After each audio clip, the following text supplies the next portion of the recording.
them are more than pals. Our show can be a little gay, But if you're not, that's okay. you can listen and have fun either way. Xena, Star Wars, Doctor Who, guests and music and reviews. Game of Thrones, Winona too. We promise there's something for you. She nerds out. We're girls that like nerdy things. Nerdy things. Hello and welcome to the She Nerds Out podcast. I'm Kat. I'm Wendy. And this is Tara. On today's episode, we have a mighty mail sack. Wendy's going to give us a D23 recap, and we're going to dive back into League of Their Own. We're gonna talk about some League, and but first though, let's just take a second. Wendy, Oh, yes. can you What tell day us? is Oh, how did you know I was going to ask Is that you what that? you're asking me about? Well, it's the 13th, the day of release of this here podcast. National Bald is Beautiful Day. Aw, So celebrate baldness or those who are bald. that's nice. Pumpkin's bald right now. Oh, that's right. He got Pumpkin is shaved. bald. Oh my cat, no. Pumpkin. I Yeah. need some photographs of that. He's hideous, but adorable. Don't look at me, He I'm is cute, hideous. though. Look away. Look away. Ooh, the 15th. He's is- proud of it. Yeah. Well, I bet it feels good. If I didn't Probably does. think I'd look like, what's his name in Austin Powers or some hideous bald weirdo, I would shave it. I don't think you would look like Dr. Evil. I would aspire to look like Dr. Evil. The 15th is double cheeseburger day. I remember when Ooh. my friend and I would go to the Jack in the Box back in the day and get 2 double cheeseburgers and fries and Cokes, and we'd eat it all. And we were so fit because we actually did things. And, we could eat all that. It didn't matter. Now, not so much. Not so much. Ooh, the 16th is Play-Doh Day. I always like to get a bunch of Play-Doh. Play-Doh's fun. Remember the one where you had the barber shop and you'd have the little figures and the Play-Doh hair would come out of their heads and you'd give them haircuts? It's Yeah, very there you go. satisfying. It was very satisfying. It feels Oh. good. 17th. This is for you too. National Responsible Dog Ownership Day. Ah, Aw. As 2 responsible dog owners, I can only say happy Responsible Dog Owner Day. how do we celebrate that day? As a responsible dog owner, I think that day to celebrate, we should, as per usual, never walk our dogs on the cement when it's hot because Thank it's much you. hotter on their paws It really than is. it is for us, and it can burn them severely. It's very responsible. Thank you. Right. I'm proud to say the weather people that I work with always mention that when they do their forecast and it's hot. They always say, be careful walking your dog today because it can be very hot on their paws. Don't be one of those assholes who walks your dog at noon on a 90-degree day and thinks it's not somehow magically your dog's paws are immune. You try walking out there with bare feet. Right. If you can't put your palm flat on the ground for more than 3 seconds comfortably, it's too hot. Get out of here. Too hot. Get out of here with that bullshit. We got a full show, so that's all I got. Yeah. Okay. That's a pretty good Make day. your own day. There's a whole bunch of other days, but there's some highlights. Well, how was y'all's Labor Day weekend? We missed last week. We did. I was a- spent it was a in busy bed. weekend. I had a great Yeah. weekend. What did you do, Kat? What did I do? Well, the highlight for me that weekend, we got up really early on Sunday morning. Sounds super fun. We like, Oh, is that not it? Oh, okay. well, no, like 5 a.m. early. Uh-oh. We piled in the car. We drove to the beach. Whoa. All this beach talk. I know you guys hate the beach. hate but it. I was in the mood. So, and our little dog Cooper, he loves the beach. But of course, it was like 110 degrees last weekend. Yeah. So we went super early. So it was only like 75 degrees. It was still pretty warm. And there's nobody there. And it was great. We had a great Which time. beach? Went to Leo Creo Okay. up north. Nice. And it's a dog beach. And he sniffed around. He played in the water for a little bit, and we had a great time. And then Is we that went home. Ventura? I think it's right on the cusp. Okay, yeah, because It's I don't close. think in LA, other than Long Beach, can you? Yeah. Yeah. That's awesome. It's a I great like beach. bringing dogs to the beach. I like when the dogs can go. Oh yeah. You this That's is a good nice. beach, Terry. You should check this beach out. It's pretty good. And then we drove home. We came home, picked up some breakfast burritos, and then it was great. And that was like only 10 a.m. So we had the rest of the day. It was great. We had a great time. Nice. How about you, Tara? How was your Labor Day? I put up shelves in the pod pub, which I now just took down because I've decided I'm going to paint before I put the rest of the stuff up. All right, But at least they're placed, the nail holes are there. that's great. And then I just relaxed. I don't know, I just did stuff around the house. Nice. Nothing too eventful. Good for you. How about you, Wendy? I stayed in bed all weekend because I was dealing with being sick, but I'm all good now. But it was sort of a hazy weekend of getting over, some illness that I had. But Would you good. not want to say what it is? I mean, you- you I'm sure literally no one's guessing. literally May have had the posted it COVID. on. Okay, you posted it on Twitter. I was starting to think I was immune. I was pretty proud of the fact that somehow I was not getting it, even despite having close contact several times. But Some in the very end, discreet illness. you know what? It's weird because at work they kind kind of don't talk about like, oh, does she have it? Does he have it? Whatever? It's like, I don't know why all of a sudden has become this thing that like you're almost scared you can't talk about it at work. But yeah, I got the COVID. I finally got the COVID.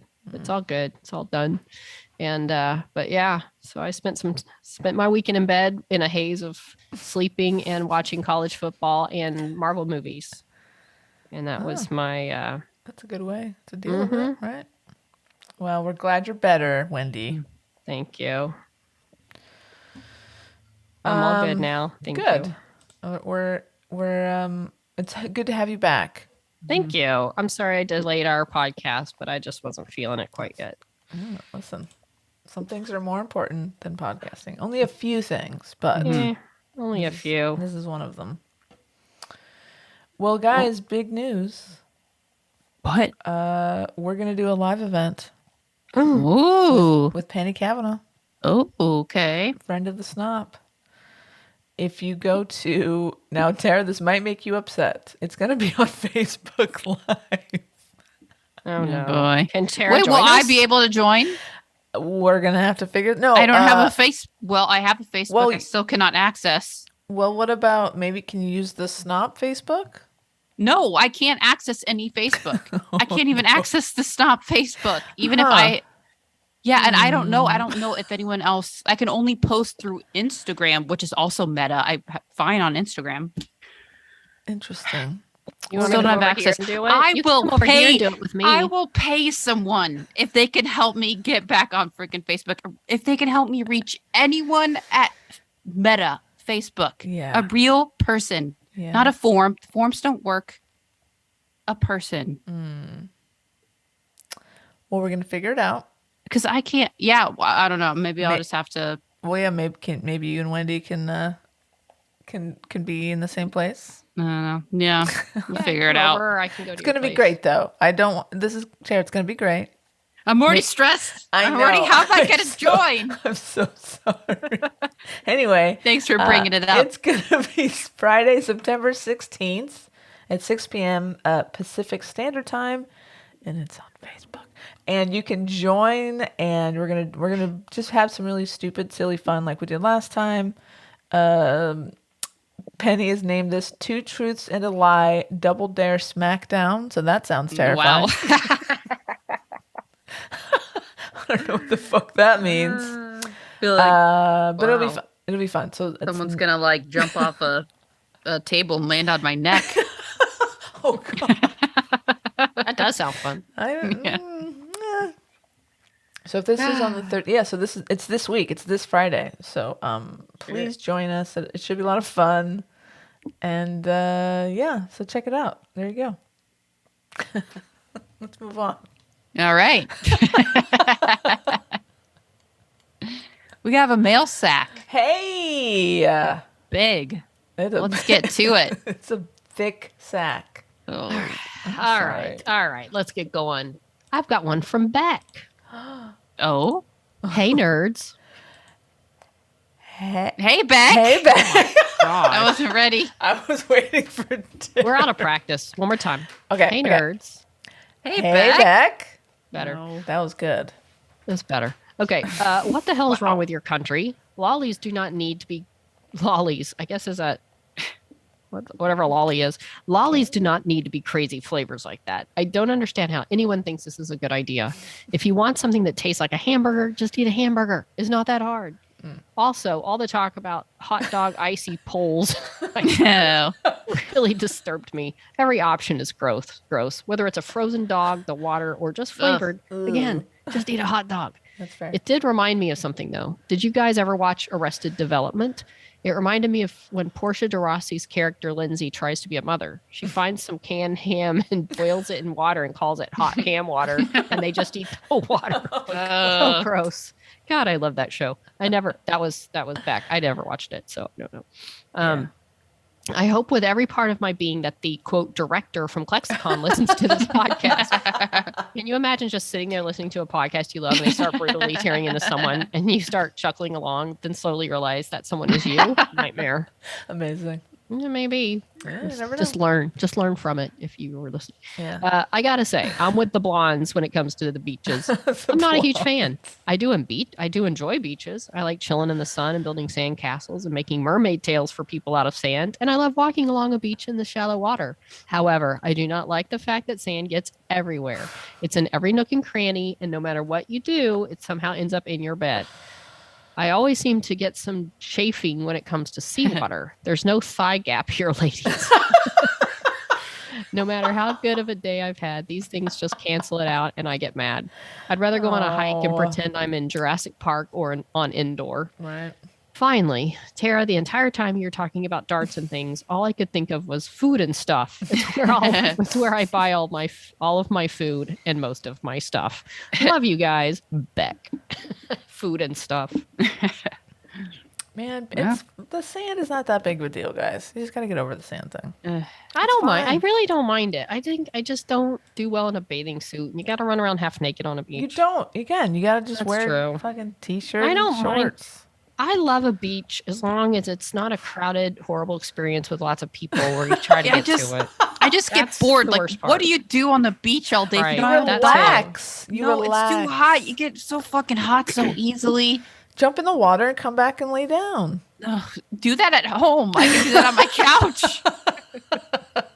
Oh my God. I got one up on the beach because over Labor Day weekend, I Okay. forgot to put this in my How was your Labor Day weekend? I got Charlie, my new dog, Yeah. a doggy pool. Oh, sweet. So we hit the pool Nice. and Hit the pool. I got in about ankle deep. Charlie was splish splashing all around. Oh, Charlie She likes the exactly water. what to do. Yay. Played. So I hit my own beach. That's all I needed.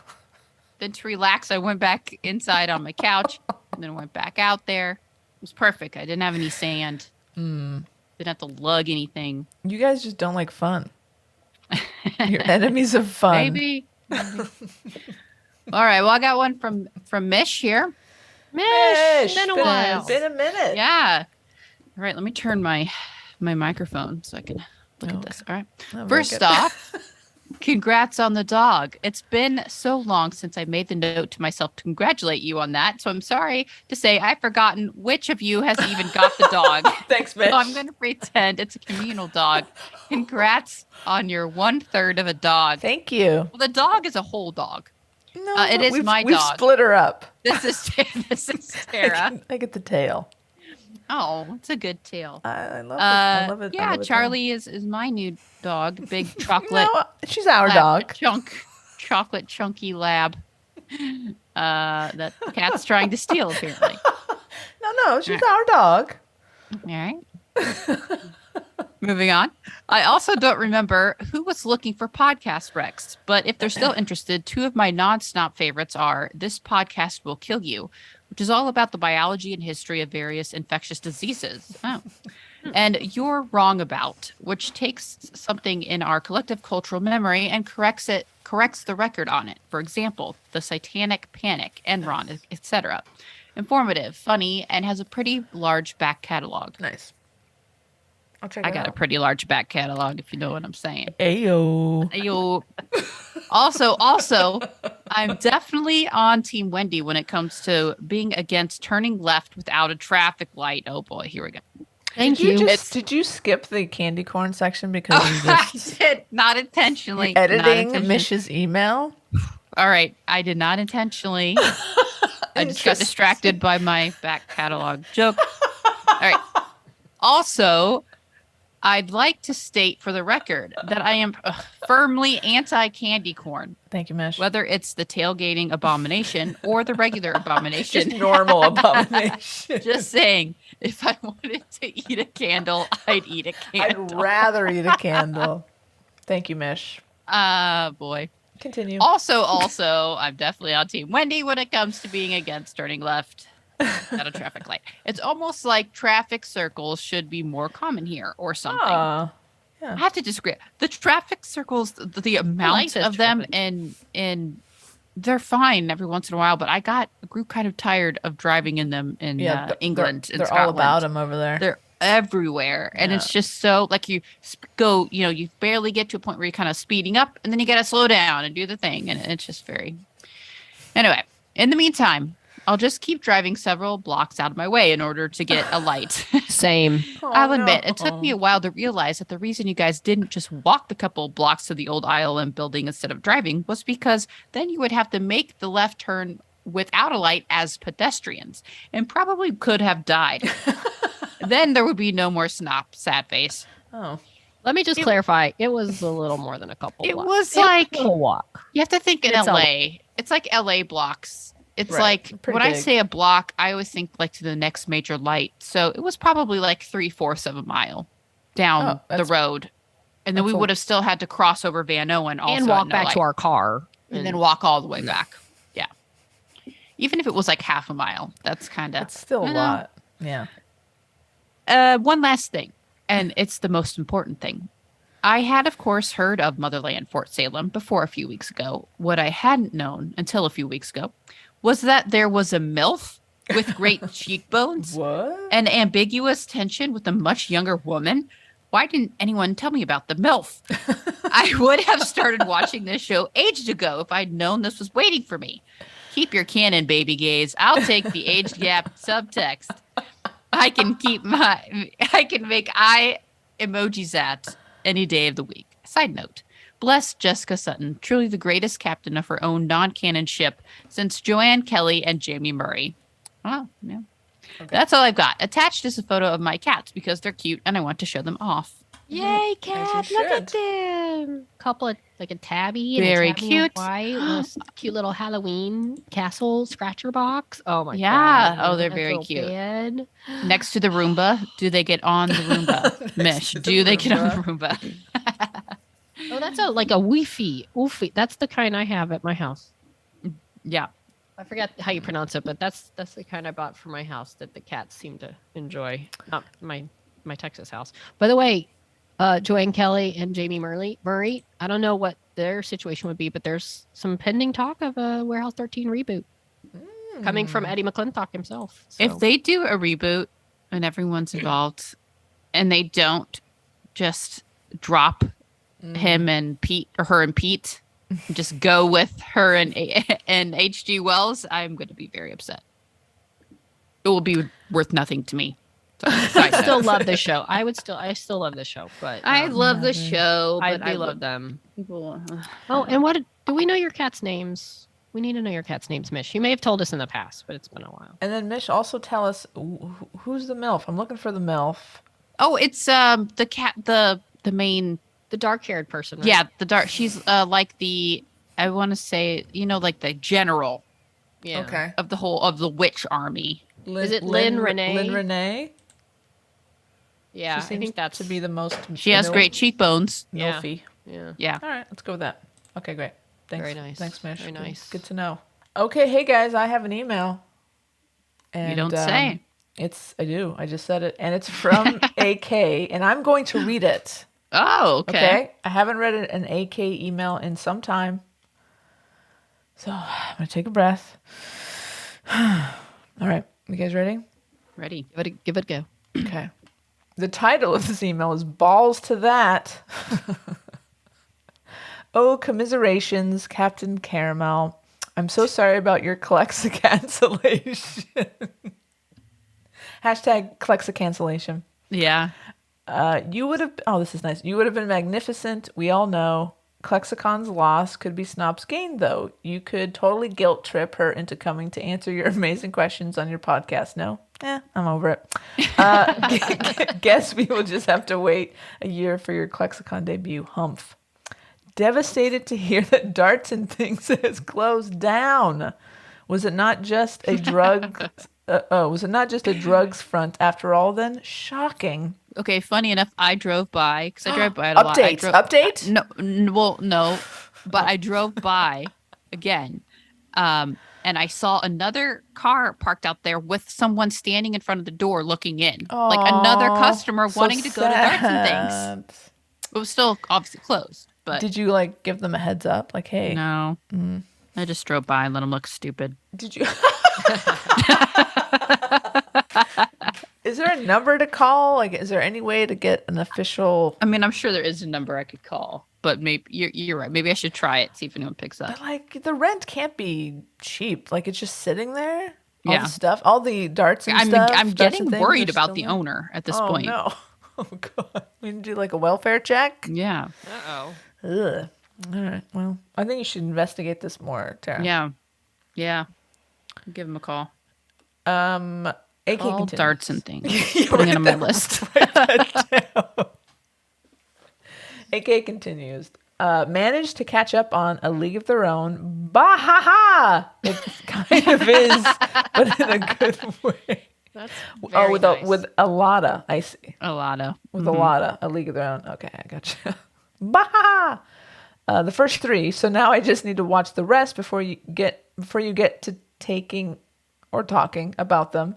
And it'll be grand. Gotta say, I'm really enjoying it. And maybe it's my tiny TV or shitty streaming or the fact that I've never actually seen a real baseball game played, like at all whatsoever.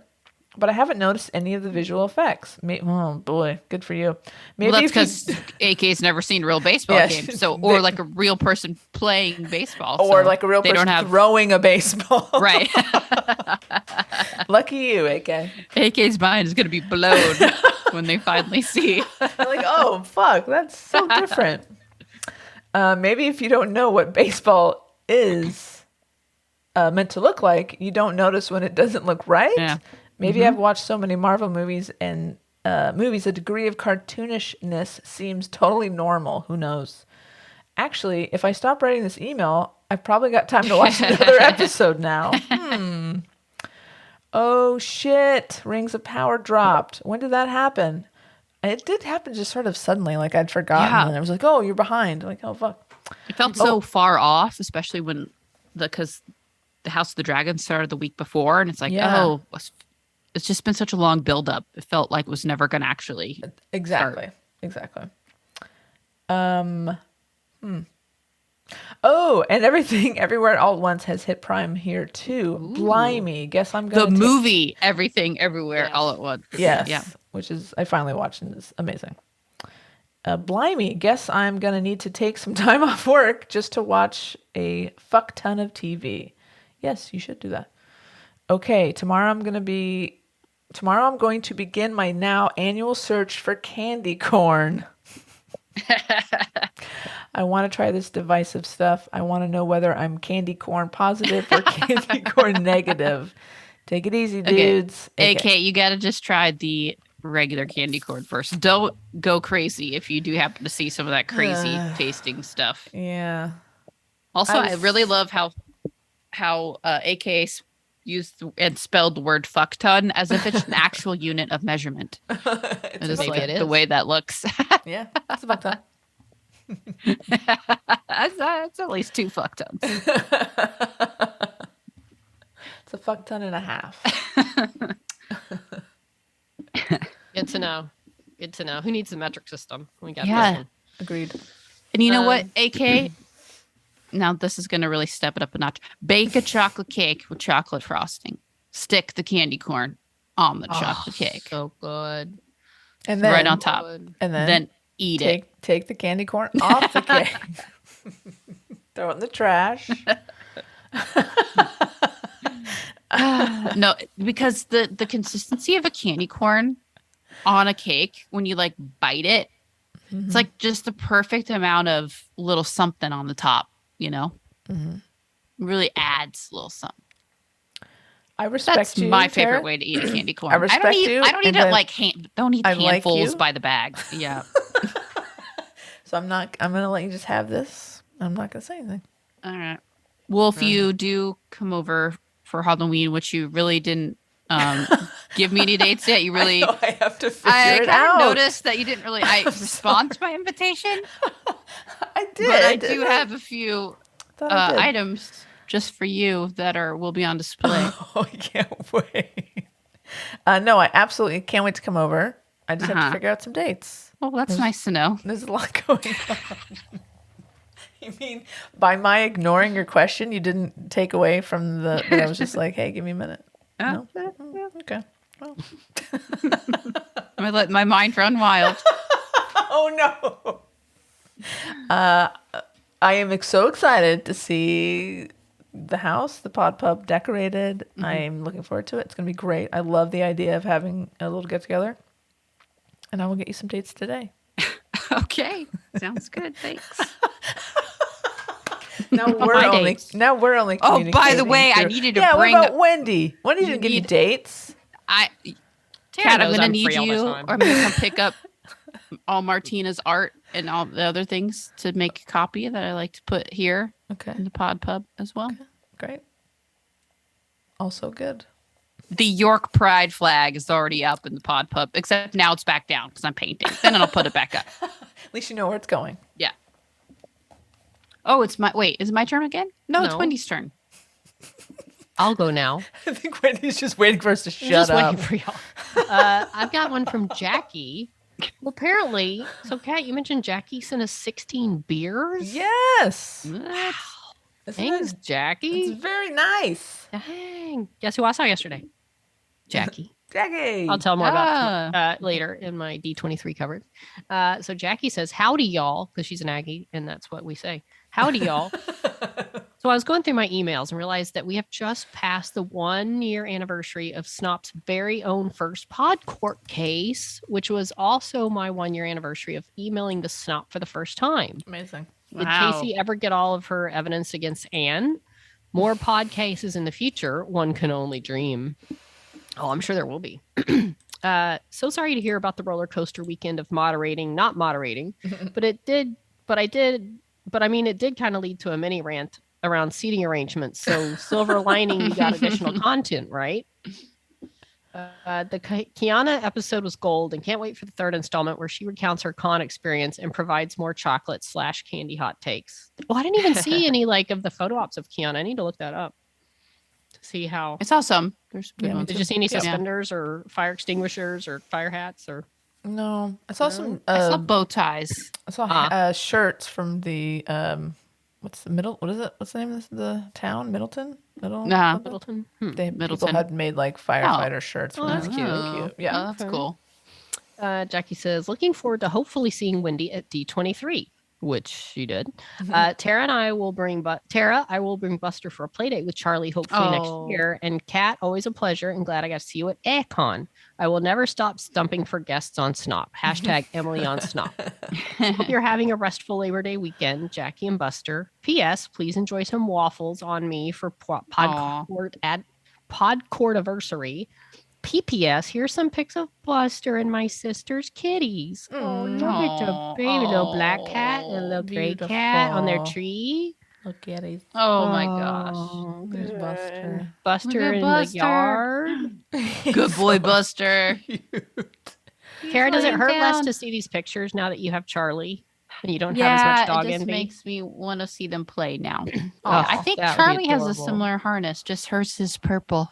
Perfect. Um, Oh, sweet Aw. Charlie. Sweet Buster. I mean. Buster. Oh, The he's good such a boy. Look at those big old Good paws. boy. Big old, Yeah, big old paws. Those big old Oh. Charlie perked up. You guys talking about me? paws. Oh, and the Actually, sweet yeah. kitties. Can you put Charlie on the line real quick? Do you mind? Can we talk Hold to on. Charlie? Hold on. Uh-oh. I have a question for Charlie. Oh, hi, Charlie.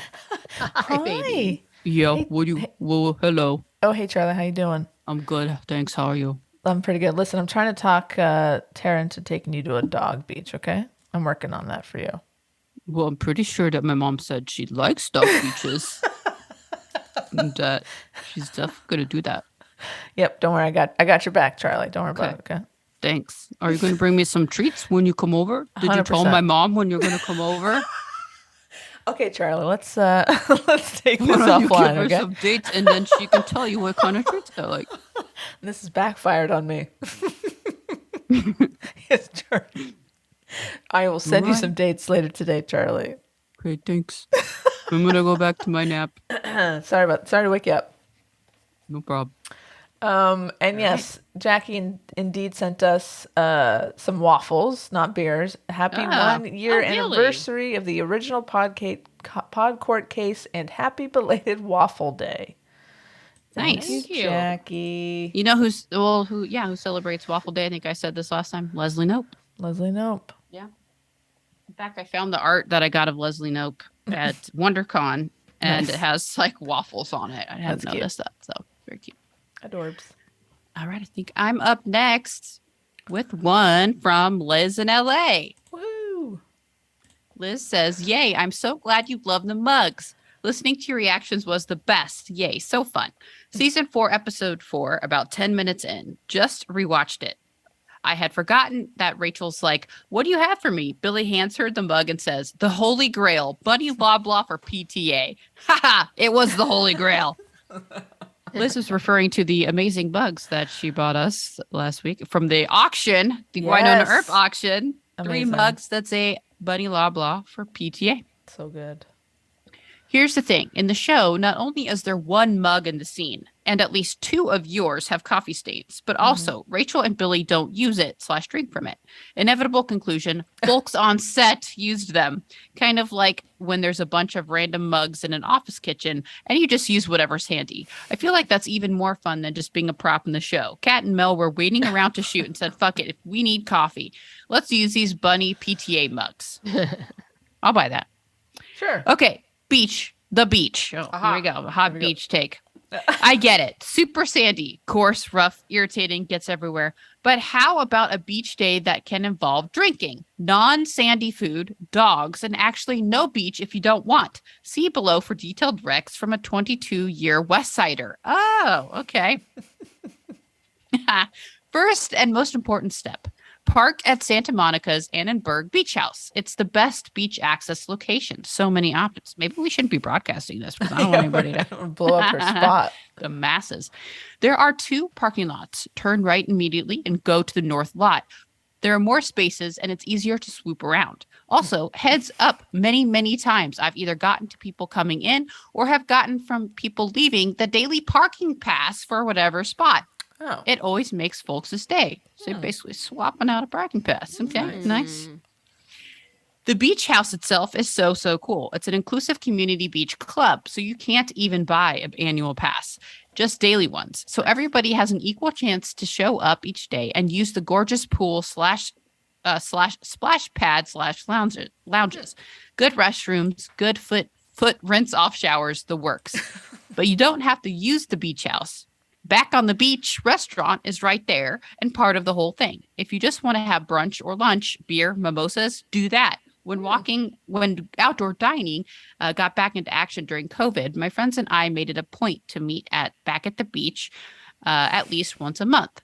You can either do inside or outside at an umbrella table with your toes in the sand. Okay.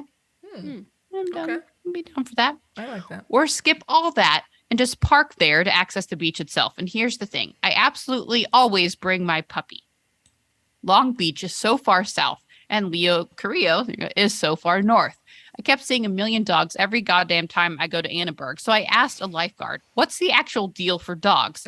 She said it's not them, but cops who would have to ticket anyone. And she said she hadn't seen anyone ticketed in 5 summers. So cute how she measures time in summers rather than years. She said the lifeguards don't care at all. They just ask that pups be on leashes and picked up after. Sure. So I thought, fuck it. Barky, my pup, Bark Obama, photo attached. Oh my gosh. Barky. Loves the beach. And I'm not driving hours and hours anymore. We will go all the time now and always meet at least 4 or 5 other pups while we're there. Some folks definitely have their puppas off leash. I never do. Bark would be zoomed to Mexico before she looked around wondering where the hell I was. No. But I used a 20-footer so she can run around crazy and have lots of fun. I'm in Brentwood, so sometimes we just pop to the beach for an hour. Easy schmeezy. Nice. Easy schmeezy. I knew how to just didn't come out right when I said it. Obviously, summer weekend days are the most crowded. Sometimes the lots are full, but you could just keep swooping. So best if you can get there on a weekday. After the summer, pretty wide open. Hit me up if you need any more details. Love, Liz in LA / at the beach. You're not going to give out her number? No, It's 310. No. Look at that cute pupper. Oh my God. Barky. Bark Obama is it's like a little Frenchie. Frenchie, Right? yeah. Little Frenchie. She's so cute. Yeah, so cute. There's a beach, the waves behind her. Oh, so cute. Got some sand all over. Wow. Love it. And I love that Bark Obama is a female dog. Yeah, that's great. Oh, yeah. Great name. It's great. Very adorable. So cute. Oh my Baby God. doggo. Right now, Charlie is looking at a squirrel. She looks very intense. Just an update. A pup date. Update. This just in. All right. I think that's it for our sack. That It is. Charlie, are you okay? Very intense. Hi. What do you see out there? Squirrel. Oh boy. All right. Would y'all like to know? Now, I didn't have a very eventful Labor Day weekend, but would you like to know what I did yesterday? Yes. I fulfilled a dream. A dream, I tell you. I had tickets to D23, and I managed. So the big panel, usually one of the very big panels at D23. Apparently, they're all big. My gosh, I'm still looking around. They have full out musical productions at some of these panels. Wow. They had a big like this Bayou Adventure film with Tiana from what is it, Princess and the Frog. They're announcing a new, I don't even know what it's announcing, but they have like a few like musical production number going on right now at D23 in their big panel. So they have some hoopla. But I got into the Lucasfilm / Marvel / 20th Century Fox panel. Nice. Of yesterday. Here's why I was inordinately excited about that. So, we're missing one. I think Whatever. She can still hear Tara's us. I'm right here. I'm listening. Tara's heard the story. So at Star Wars convention, they had a big thing where John Williams was there and he played the Indiana Jones theme, and Harrison Ford came out to kind of talk about how much he loves John and the movie, whatever. And I was like, to have been there with Harrison Ford coming out. Yeah. And he made a comment. He's like, he's a very big fan of this new Indiana Jones 5 that's coming out next summer. And he's like, it's coming out. I'm supporting the movie. You'll be seeing me around campus, was his quote. So I'm like, D23. Is there a chance he's going to make an appearance? So I was like, I really want to be at that panel. So they did it in a way that you had to sort of put your name in, try to get a reservation. And it was like a lottery, basically, like potluck of who got in. And I got in. So my one thing was I wanted them to talk about Indiana Jones and I wanted him to show up. And anything past that didn't matter. That's literally all I wanted to see. So I go to the panel and I had a reservation, but still, like I wanted to get a half decent seat. So I got in line for the 10 a.m. panel at about 6:30. Oh my God. Yeah. Which there were people that got there at 5. Did you you get in line as early as 4:30? Did you drive or stay down there? I ended up driving. I had to go down there Friday to because of shipping mess ups, I had to go get my tickets at Will Call. And I thought, I don't even know if Will Call's open that early. I don't want to take the chance. So I'm going to drive Friday, get my tickets. And so I went and came back. So I was able to go down there early and I didn't want to like go through all the staying. So I just got up early and drove down to Anaheim. Okay. But, got a good parking spot. It was good. I'm used to being up early. It's fine. You missed the traffic. And believe me, I was still in the third row of the A section. There's like A, B, C section that all just goes in at the same time, different doors. So I was still, I mean, I had good seats, but I thought everybody's going to probably say, oh, let's get there at 7. So I'm like, I want to get there before that. And sure enough, like around 7, the other rows started filling up a lot quicker. That's insane. Got my breakfast, got down there. This isn't a Terra story, so you don't need to know what I ate. Banana and sausage biscuit. Well, now I want to know. Well, the people are Banana missing and out. sausage biscuit. So anyway, Banana and sausage took a biscuit. magazine. A and then- banana? Whoa. Banana and sausage biscuit. No, not combined. Like a banana and a sausage biscuit. Okay, that makes more sense. Not Okay. a combo. Like, Okay. I don't know what that is. And then What I'm like, menu I'm by is that on? myself. Like, am I going to be able to go to the potty? So I tried to get all that taken care of. Planted myself in line. It was nice. It wasn't like overly packed in. Like it was roomy. People were literally lying on the ground. People had probably been there since like 5, even my with God. reservations. Crazy. So, so anyway, but it went by fast. I was, had reading material. I was just surrounded by Disney nerds, and it was, yeah. you feel fine. Like I left my crap. I went to the bathroom later. No one's going to touch your stuff. They're all No. just wanting to see some panel. So we go in about 9. They start letting us in. And okay, here's the thing. All this time in line, there was a guy, like, I didn't remember this guy being there in front of me. And all of a sudden he kind of shows up with his people. Like he was there with his friends. And he was like Mr. Wiggle Room. Like he just kept pacing and walking around. I'm like, where'd you come from? Why did you show up? Why are you pacing? And stop moving. You're annoying me. Thank God for this man, though. Because it would go into the panel and it was off to the side, like of where the stage is. And so they fill in the row. And I'm like, do I follow this line or this line? This one? So I end up following the people that were in front of me, including Wigglebutt. And so we get down to the front and they're filling in the front row. And again, we're far on the side. So if you're on the, it's a big gap between like the end of the row closer to the stage and the end of the row away from the stage. Right. And the guy's like, 1 or 2. I'm like, 1. If I'd been thinking about it, I said 2 and just kidnap the guy behind me as my second. But I was like 1. And then they were about to put me at the far end of that first row.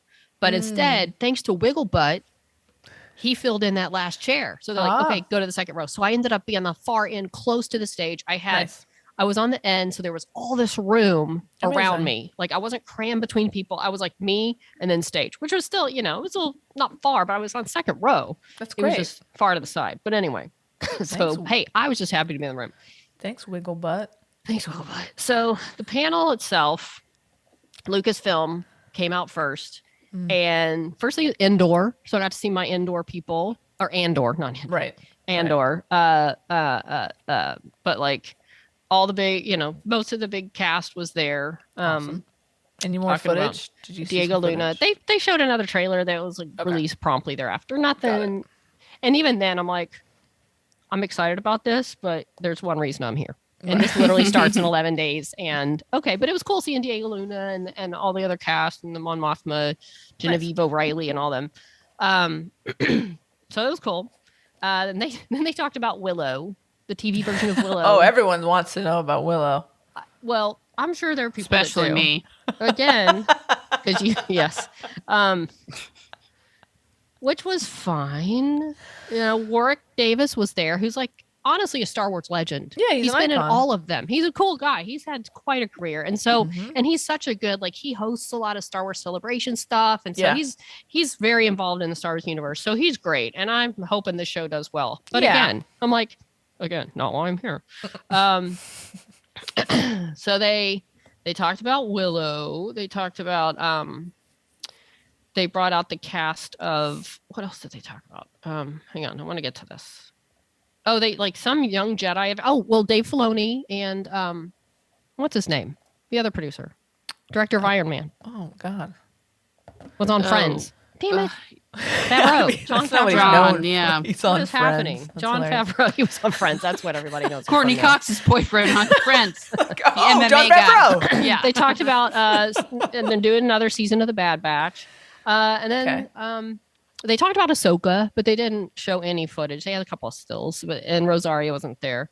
They talked to Mandalorian, Pedro Pascal, the cast of Mando was there. Oh, Kitty shit. Sackhoff. Dope. They showed a trailer for season 3, which I think has again been released. Oh, I haven't seen So, that. so yeah, check it out. All these trailers, most of these trailers came out not long after they showed. So that Right. was exciting. Yeah, it's huge. even like when they first did the Andor cast, there were like lasers going all around and then there's a warning that like pyrotechnics, smoke, flashing lights, like all the things that are happening. You're like, woo, this is going to be intense. So I was ready for whatever. So they announced that they talked about Mando season 3 and how it's crazy. And they're like, Katie, what can you say about the season? And she's like, I feel like I can't say a word because they will kidnap me and torture me. And if I reveal anything, but anyway, but I'm still thinking there's really only one reason I'm here. And are they going to? And here's where my seat was. I could see the teleprompter. So if I wanted to, I could look ahead and see what they're reading. But I didn't want to because I wanted everything to be a surprise. But then she came out. Kathleen Kennedy, presided over all this for Lucasfilm. Sure. The queen. As she does. The queen. So then she started talking about blah, blah, blah, non-Star Wars, blah, blah, blah. And I kind of sneak a peek and I see Indiana Jones. I'm like, okay, here we go. There we go. So she brings out the director of Indiana Jones 5. Again, what's his freaking name? Don't know. It's the guy who did Logan. Anyway. Right. I just don't know his name. I'm just blanking on his name right now. So he comes out, he's talking about the movie. And normally what they were doing, they would bring the whole cast out, and literally there were some big names who essentially James Mangold. Oh, damn. And there were some big names that literally showed up as part of a cast and said like one or two things. They'd ask each member a question and then they'd leave. Like they literally bring these big names in for one answer to a question. Well, I kept getting texts from Wendy, and she's like, "It's Julie Louis-Dreyfus." Yeah, like these like random people that just showed up. Yeah, they bring anybody that can be there that they can get there. They'll bring there. So they would bring the cast out, talk to them. Did y'all bring a little something for the audience? And then they'd show something, and then it would afterwards they'd walk off or they'd already be gone, whatever. So Mangold's talking about, just basically it's, I'm working and producing is Steven and George, and I'm working with Harrison and John Williams, and it's Indiana Jones. Like, this is his dream come true. That's incredible. And then they're like, let's show a little something, something. And I'm like, oh, shit. Where's the cast? The cast. So I'm watching the trailer, which again, they didn't release this one after the panel. This one's still not online yet, but would you like me to tell you things I saw about it? Yeah. You want me to be spoiler a little bit? Please. Okay. I don't remember a lot of it because I was still thinking in my mind, is Harrison going to come out afterwards? I'm literally still thinking this while I can't even fully enjoy it. Oh, no. So they show it. But I will tell you this. And this has been talked about online in articles. So remember we were talking about why Harrison was at ILM or whatever, and they're talking about doing motion capture. Is it to be young Han? Is it for the movie? It's definitely for the movie. They had some shots of him as young. Oh, that's they were quick shots. So, but from what I could tell, they looked good to where I was like, was that a clip from an old film or is that a new age technology stuff? Cool. The trailer itself looks amazing. I cannot wait. I'm such an Indiana Jones 5 zone now. It's ridiculous. So they show the trailer. Lights come up. Music plays. Out walks Harrison and Phoebe Waller-Bridge. And I'm just like, crowd screaming. You passed out. I literally cried. Oh, and I was to where I was like, I'm glad I have a mask on because there's my guy. That's like the one reason that I've been thinking about since Star Wars Celebrate. Like, I feel like if I hadn't made it, if he hadn't been there, I would have been on this quest from now through the movie coming out to track him down to see him at an event. I just wanted to be there for something like this. So he comes out, and then I'm thinking, ooh, his voice sounds shaky because he's 80 or whatever. But he was emotional. He was literally choked up by the movie, by the fans. He's like, thank you for letting us make these films for you. And you can see his whole thing online. It wasn't hugely long, but he was just talking about how this film is fantastic. And you can tell he wholeheartedly loves this film. He's like, he's James Mangold. He's like pointing to Phoebe Waller-Bridge, like, this is a big reason it's so good. He's made a film full of heart. He's like, it'll kick your ass. And he's like, I'm glad to be here for what may be the last time. He's like, no, this is the last time. I'm not falling down for you again. He's like, I'm done. I'm old. And I was like torn between like watching him because it's like he's either far away tiny on the stage, tiny-ish, or I have to like kind of lean back and look back at this screen to my left to see him. And I was like, okay, there he is on the screen. I can see it recorded later.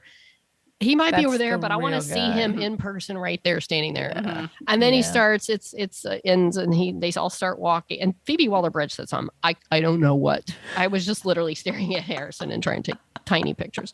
So they start walking off and I'm like watching him trying to do my code on my phone, open it because it can't see my face. And I keep mistyping. And I'm like, no, forget it. I'm just going to watch him. So I just watched him and he kind of good for stopped you. at the door and he kind of gave way. And I literally kind of waved back.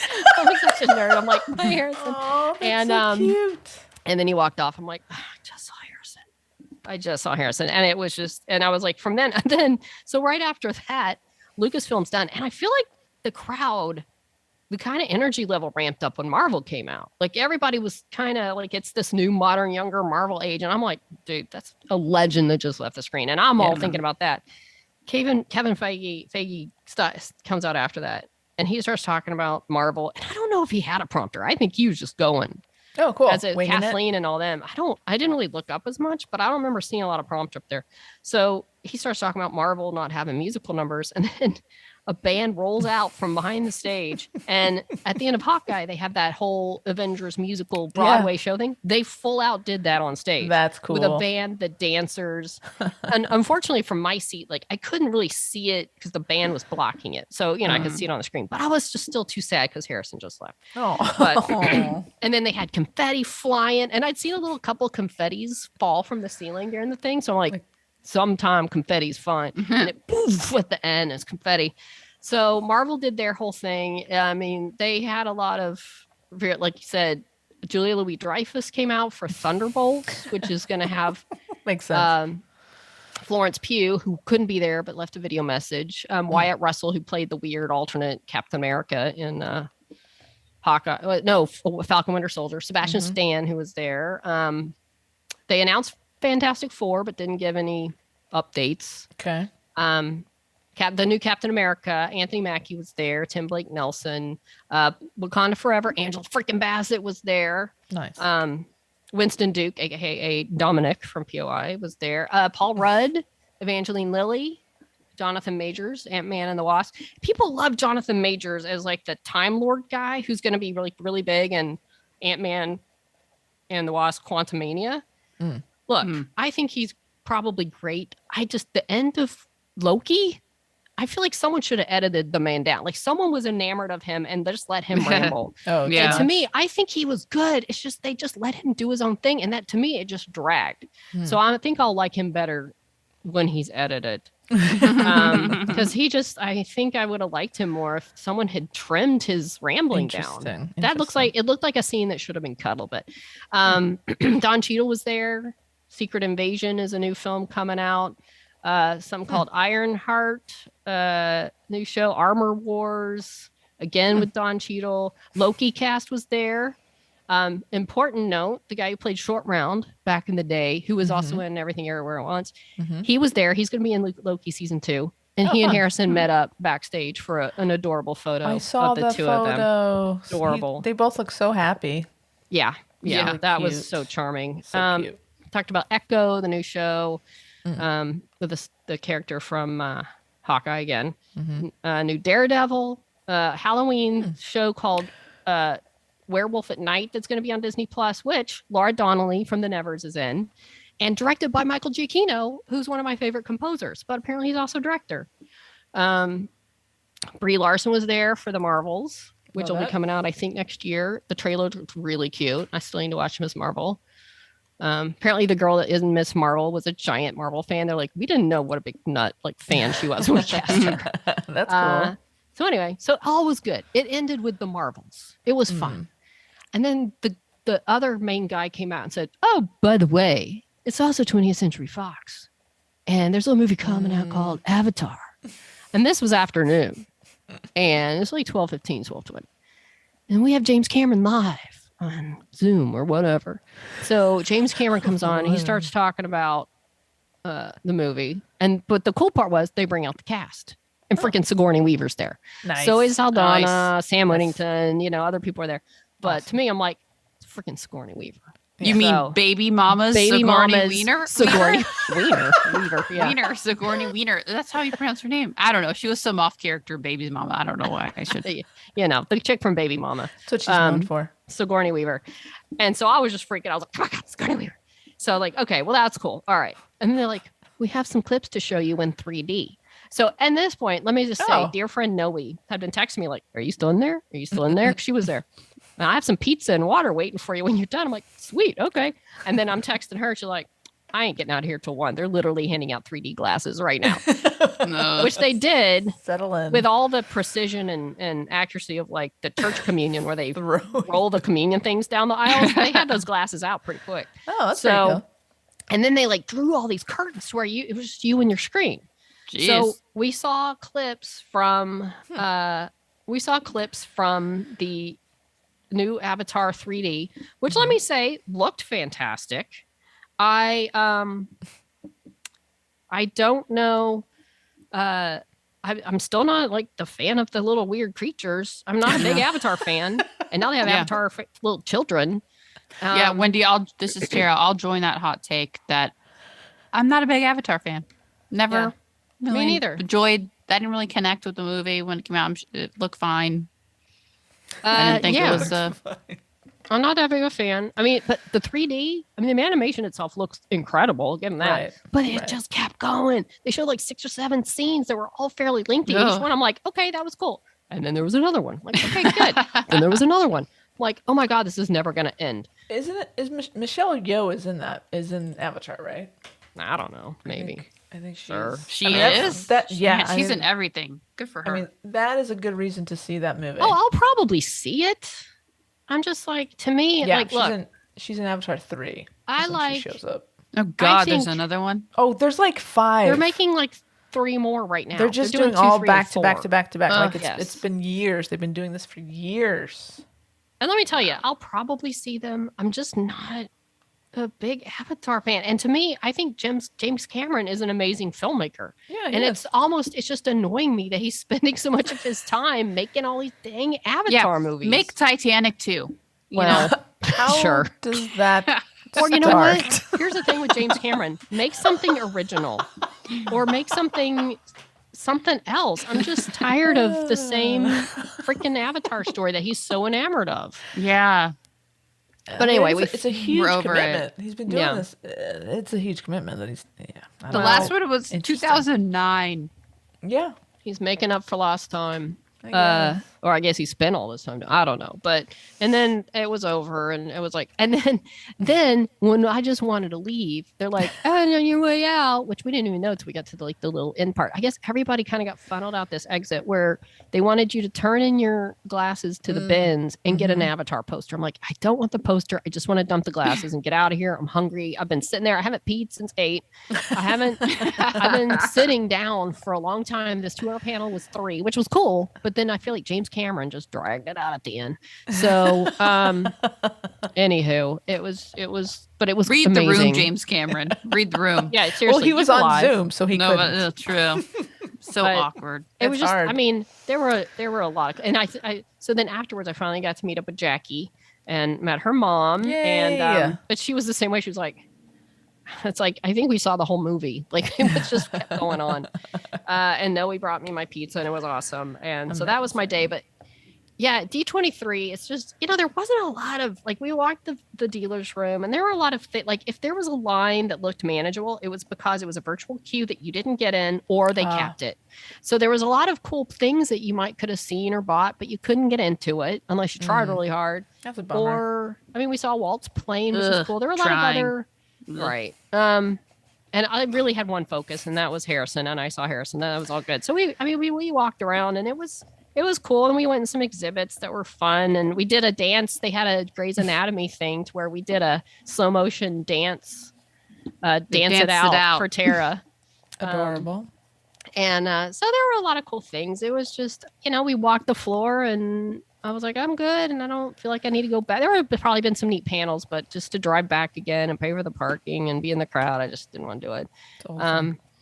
But yeah, they made a lot of cool. Gal Gadot and Rachel Ziegler, I think from West Side Story, was there for the new Snow White the day before. Jamie Lee Curtis was there as part of a Haunted Mansion film promotion.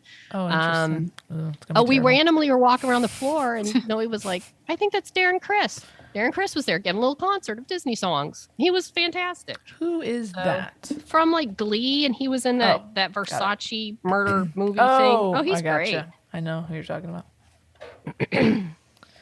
Any big parks announcements? Like any new rides or anything going on? There's a lot. There was Tara. I took a picture to show you. There was something to do with Moana, like this big fountain thing. I need to look more up to what it actually is, but like the flower thing that at the end of the movie, or like there's something. I didn't see all the details on that, but there's like going to be a whole new like based on Princess and the Frog, Tiana, like New Orleans kind of place going in. Mm-hmm. I think in both parts they said. Well, I think they're doing big park announcements today. Oh, okay. I know they're rebranding Splash Mountain as Princess and the Frog. Okay, maybe that's the part that they're doing, like Tiana's Bayou Adventure kind of thing. That sounds like yeah, that's it. But they're doing a lot of updates on the parks today. I've seen something about rebranding at California Adventure.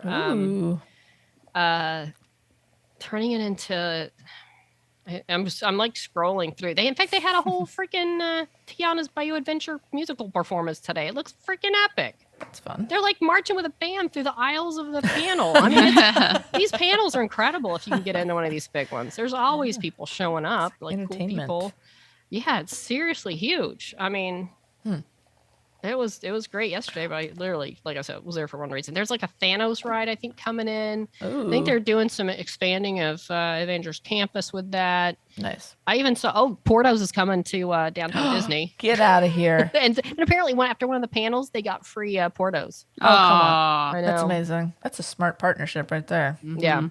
So they showed a redone Toontown. Like what they're, it's San Francisco, something from Baymax movie. They're doing to the Pacific Wharf at the California Adventure, something to do with Baymax.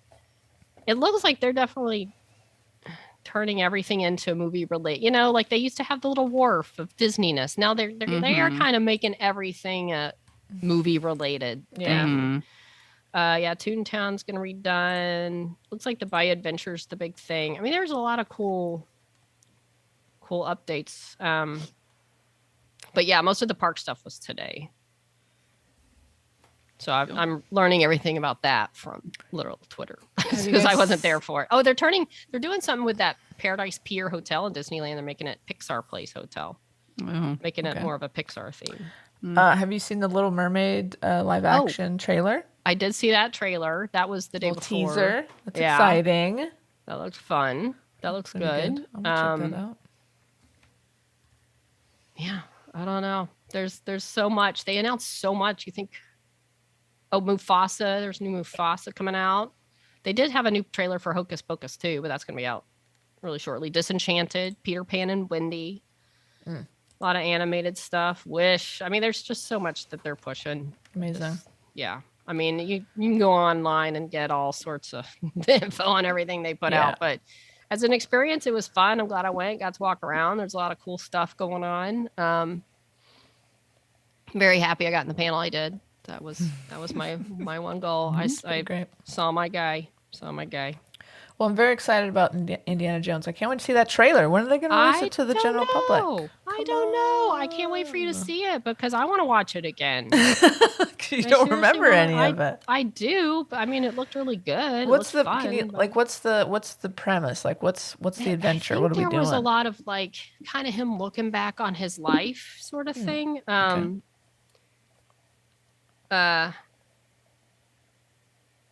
It's just sort of more reflective and maybe interesting.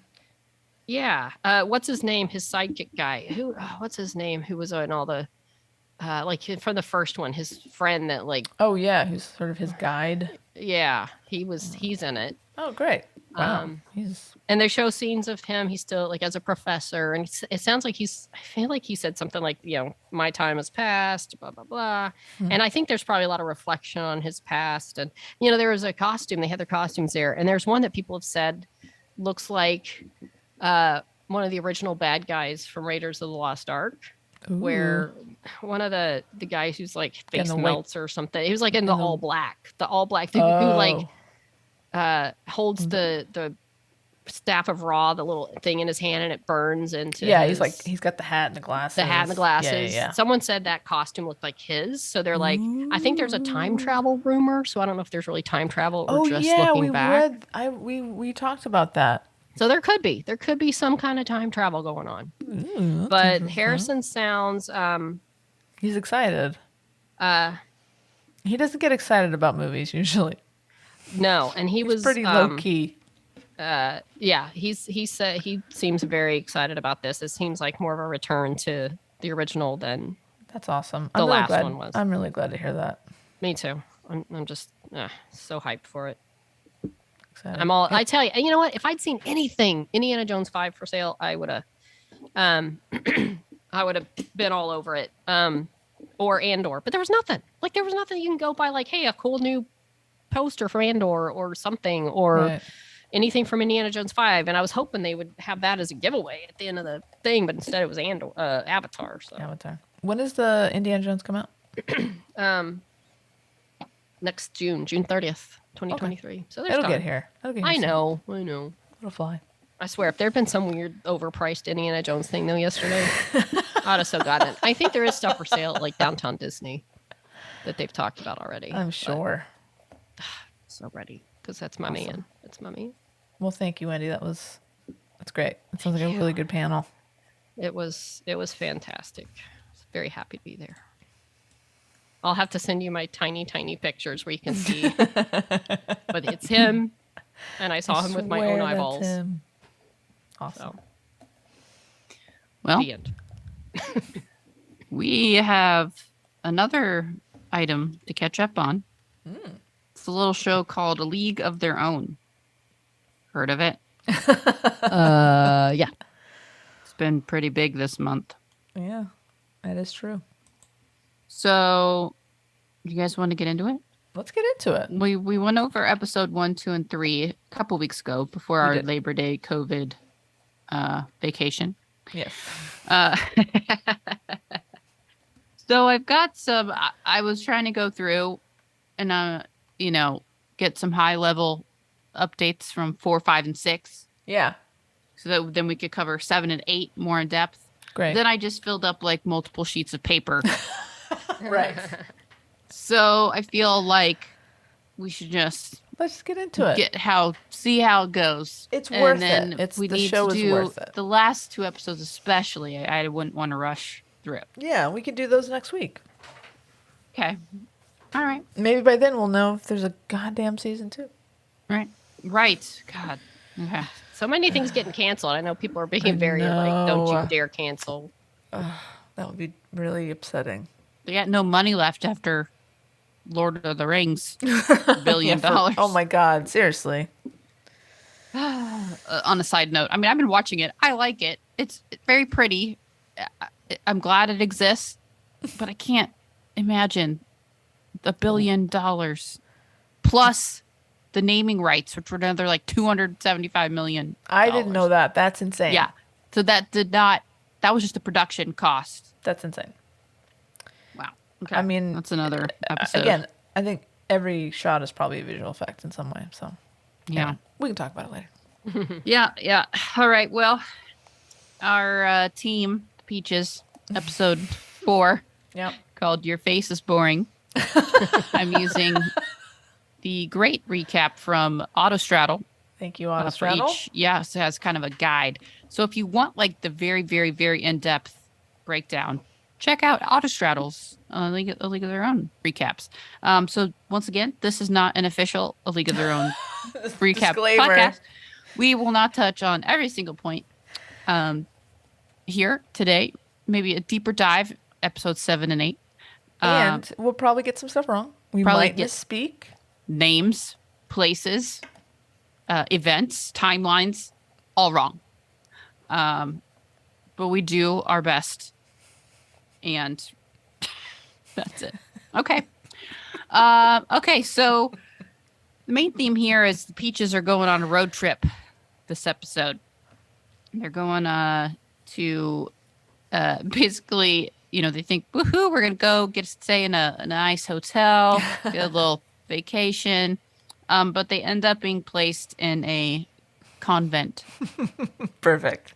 So Carson's first mission here is to do some room swapping. So she really wants to stay with Greta, who, Why? well, they got a little thing going on. I don't know if you've paid attention the first few episodes. But yeah, they've had some loving time. Yeah. And smooching. Carson's like, you know what? I want more. And and she's not really doing a very good job of hiding it or being discreet anymore. She's just kind of like, I'm shooting my shot. So she really tries to orchestrate very cleverly with a number of different people to swap rooms so she can stay with Greta at the convent. And there's a funny line about, at the convent, you're only allowed to talk if you're praying or doing acts of service. And there's a funny line in here about like, wink, wink. Oh, yeah, Carson's going to do some acts of service.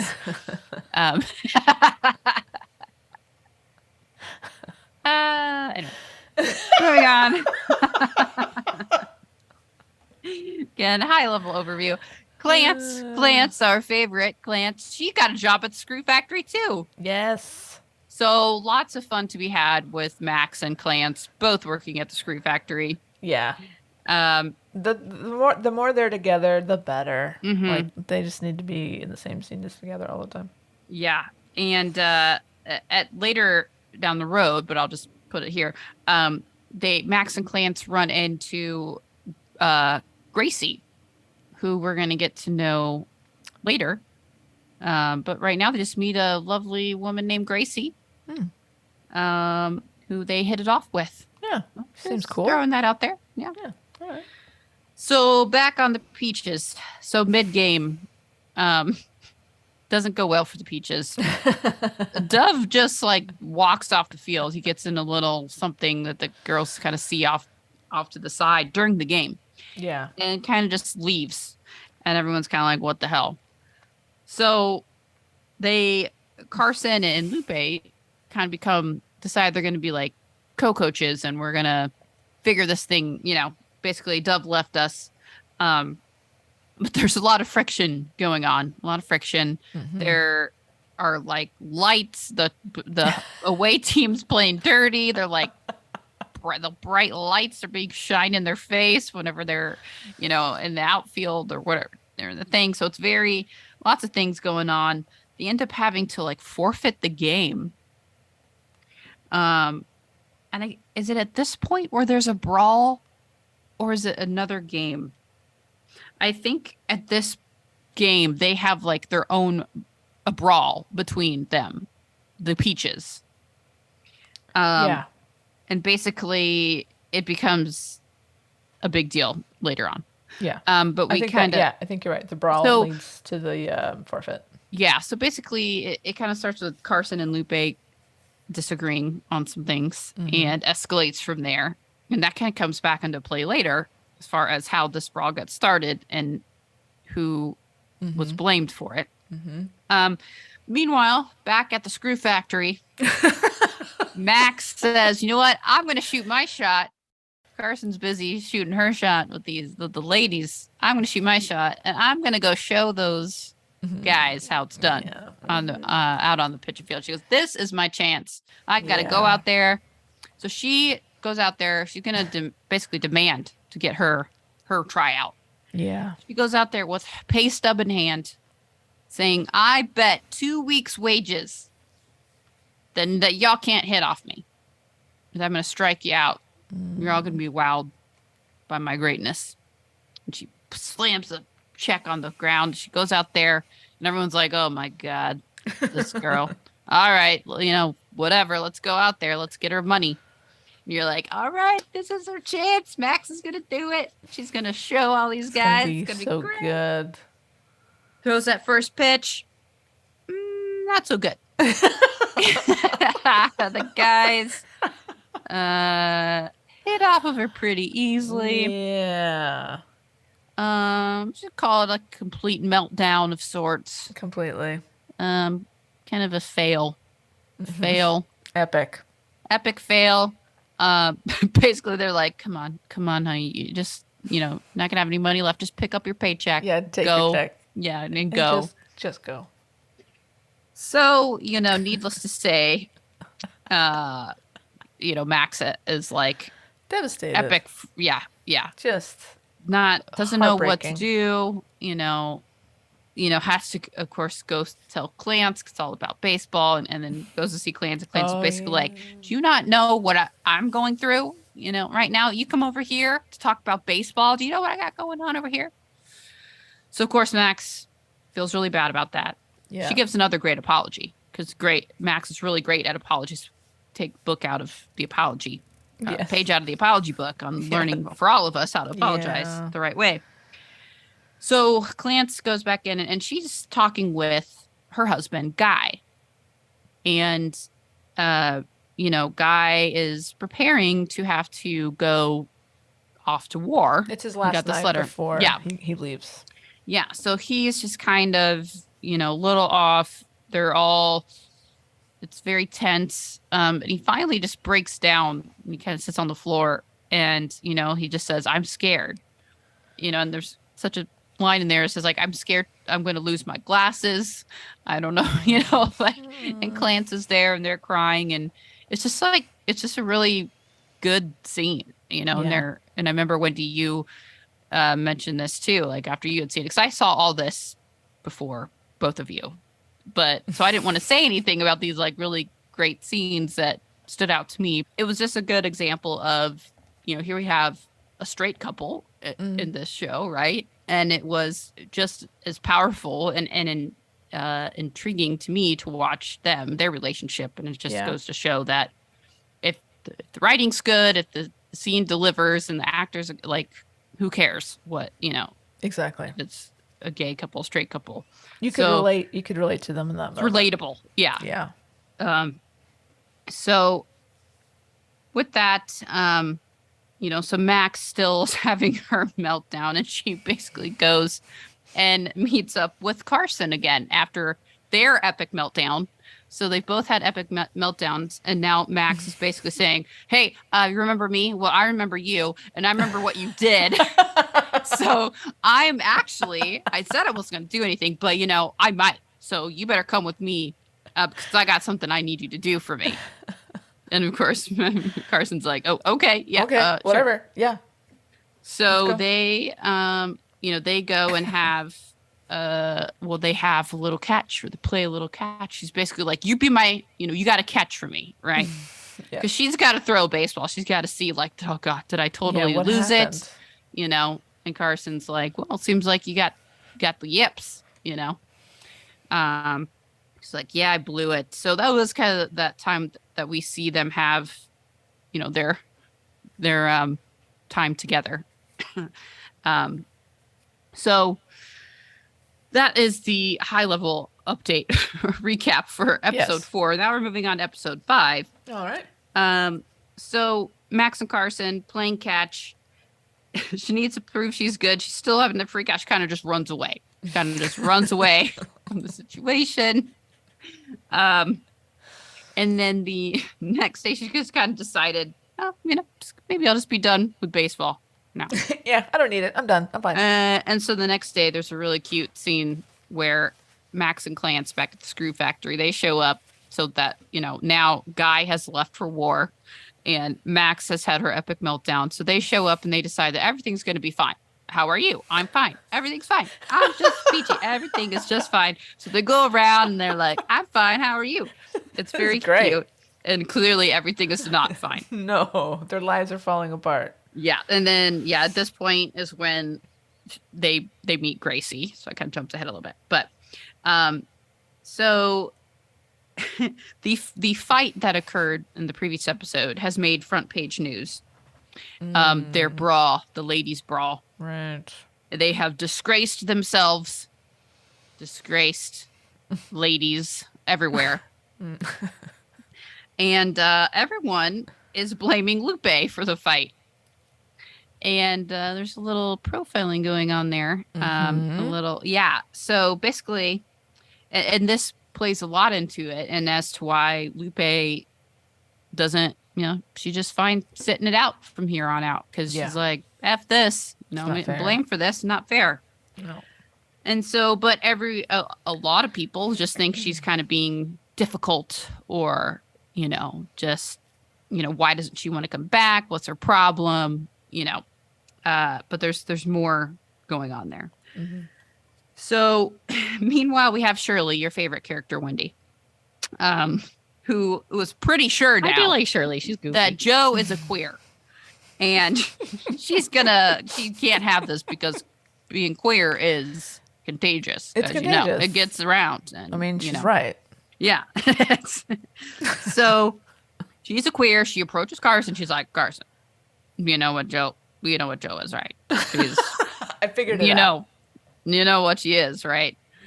And of course, Carson, and now seeing kind of like for the first time a reaction also of someone she has grown fond of, Shirley. Yeah. A first kind of shot back to reality of how the general public feels about those queer people. Right. And that she's kind of in this safe little bubble. But no, it's a big deal. And people are itching to call out the queers. Yeah. Yeah, I think it was interesting to show that like she's a likable teammate, like a likable person, but it's just, in that day, she's still like, oh my God, these type of people might be here and she might be one. Like it's something to be scared of because it's just not a thing that's out there. Right. And it was nice that, even a show where kind of the running joke is everyone's gay, that they are kind of in this bubble and that, but at any time, the whole world outside of that little bubble is very weary of that. It's very hostile and very dangerous. Yeah. Yeah. So Carson quickly comes up with the cover up and says, "Well, you know what? No, Joe is actually the straightest of all of us, and she was in love with Dove, Coach Dove, and now that's why Dove left. I mean, they were having an affair. They were having an affair. Yeah, big scandal. I could totally see that. So, oh yeah, okay. So she got covered that up, but she was like, "Oh shit!" Like, okay, maybe I should be a little more careful. So Max has given up on baseball. She is going around. She's tearing down her baseball posters. She's like, "I'm done with this. I don't need this." And then her mom comes in. Her mom, Tony. She's like, "What are you doing? Causing a ruckus." And then they get in a fight. Max has the line, "You love me, but you don't like me." And they have a fight. They get into, mom says, "Well, yeah, it's not my job to like you. It's my job to raise you." And Max kind of throws Birdie stuff in her face as far as, "Oh, yeah, like you did Birdie." Like, kind of, I don't know, throws it in her face a little bit. Even bigger fight. It escalates to the point where Max says, "I'm done with this. I'm going to move out." And her mom says, "You wouldn't." Max says, "I'm out." He goes to Clance's house. Of course. Clance newly has, her husband moved out. So Clance says, "All right, you can come in. We can share the bed. I'm going to be Big Spoon, though." It's so cute. This is very cute. So now we have a fun roommate situation. The two of them. Max and Carson play some more catch. They have some more good chats. I mean, there's so much in there. It's, we could spend an episode on each episode. But Max goes back and searches some items that her mom had kind of, brought up. Specifically her mom's Bible, and she finds Birdie's address in there. So now she's like, "You know what? I'm going to go see what all this is about." She knows there's this big long running feud with Birdie. She knows, she doesn't know anything more than that, any details. So she, Then we go back to the Peaches. So there's a lot of back and forth. Of course, these stories are running side by side. So she goes to Birdie's. She shows up to this address. And Gracie, I think, is the one. Is Gracie the one that opens the door? I can't remember. I think so. And she's like, whoa, what's going on? And then Max meets Birdie. She's like, are you my Aunt Birdie? Birdie's like, well, my name's Birdie, but everything else is kind of up in the air. Because Birdie is dressed very masculinely, has the suspenders, short hair. So Max is clearly shook, kind of like, whoa, what's going on here? Yeah. Why is Gracie here? I think I'm putting this together in my mind. Very slowly. I don't know. She's like freaked out. They're like, hey, do you want to stay for dinner? They're being really sweet to her. Yeah, let's go have dinner. They're like, oh, it's so great to see you. Oh, yeah, I'll cook. Come on in, girl. We'll have a good time. She's like, oh, yeah, go. You guys go ahead. I'm just going to do something here in the doorway. Use the bathroom. I'm going to go use the bathroom. Okay, I'll be right there. And then she freaking runs. She runs the fuck out of there. She's like, oh, what the fuck? Like, oh no. I thought that was interesting though. Like I thought that was probably a very understandable, normal like reaction that not just confronted with the difference, but then like scared of what that means for her own self. And I feel like a lot of with Max's journey, it feels like it's told over a quick period of time, that, like a sort of series of things that might play out over a longer time, but as TV. But I thought it felt kind of genuine that like she'd be like, I'm out of here. This is either it's too close to home or it's not what I was expecting or it's too much. A little too much. Mm-hmm. Right. So, and, it is the 40s and it's probably the first time she's seen anything like that too. Sure. That type of relationship. And yes, she's very scared. She runs away. Then we're back with the Peaches who are still bickering, fighting. Carson tries to kind of bring them together. She's like, yeah, let's do this. That doesn't work. It fails epically. And then we get the epic line here. Basically, Carson has been denied. She starts to get a little emotional. And Lupe says, no, there's no crying in baseball. So we get that line. And later there's a conversation with Jess and Lupe. So Lupe is still kind of holding out, doesn't want to play. She's just kind of like, screw them. And Jess approaches her and says, you know what are you doing here? You're just sitting over here sulking. We need you. We need you on the team. Who cares if Carson's coach? Like what, we need you. Yeah. And Lupe kind of calls her out and is like, what, Carson coach, she's basically rewarded. She started that fight. Right. I was painted as this villain and, a troublemaker, because hot-headed. My name is Lupe and her name's Carson, because of how I'm perceived based on my ethnicity. Mm-hmm. And Jess, who is white, she's coming from this place of like, oh, you're just she's kind of representing how it would look to a lot of people outside of that, experiencing that as far as, oh, you're just thinking that this is coming from a different place than it is. So she goes, Lupe says, it's a big deal to me that, basically Carson's behavior was rewarded because she's white.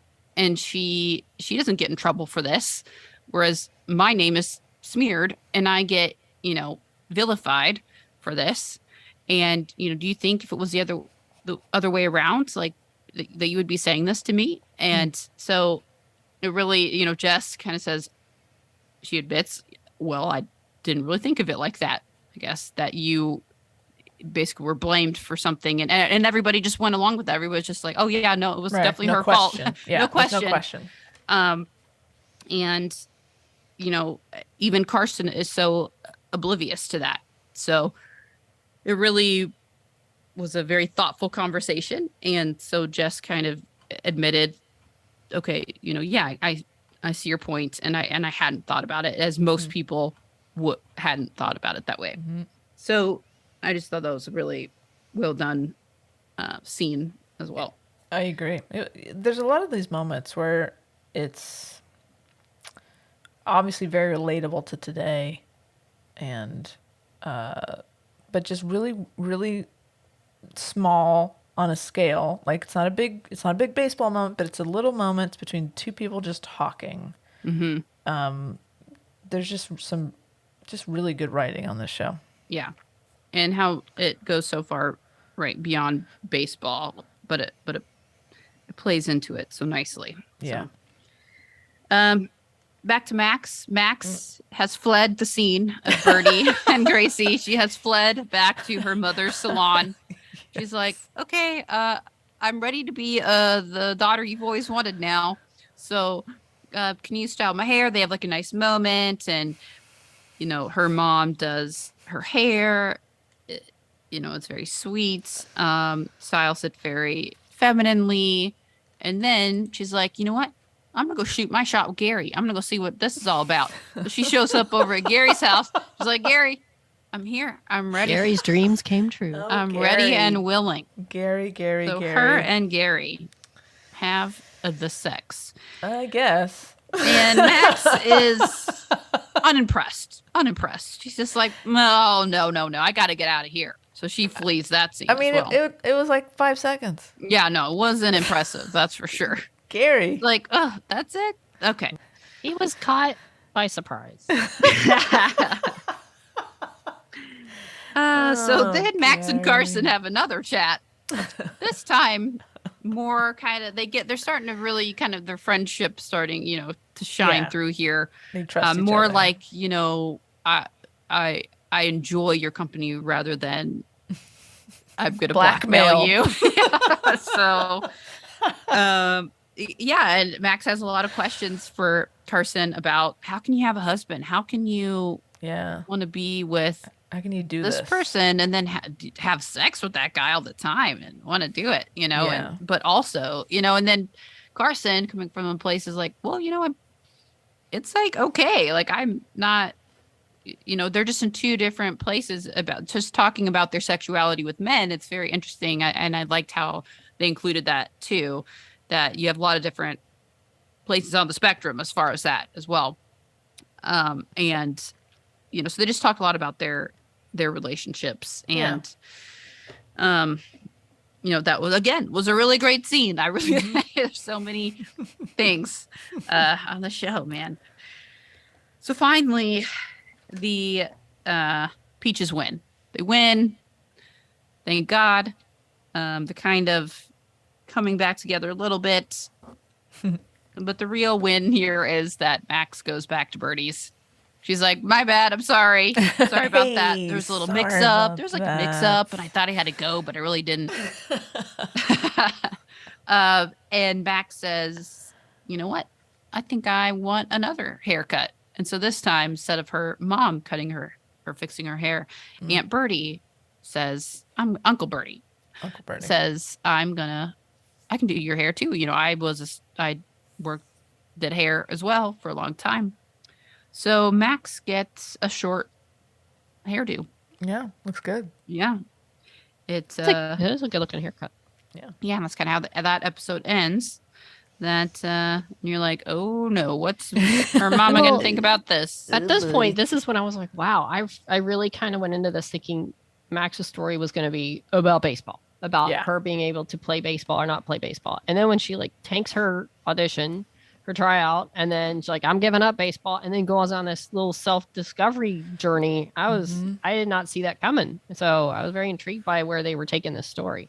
It would have been very easy for Max's storyline to only be baseball. Exactly. And you're right, Wendy. They took her character in a very cool, multi-leveled direction. Yeah. It was a surprise. Like, honestly, Max's storyline is probably my favorite part of the show.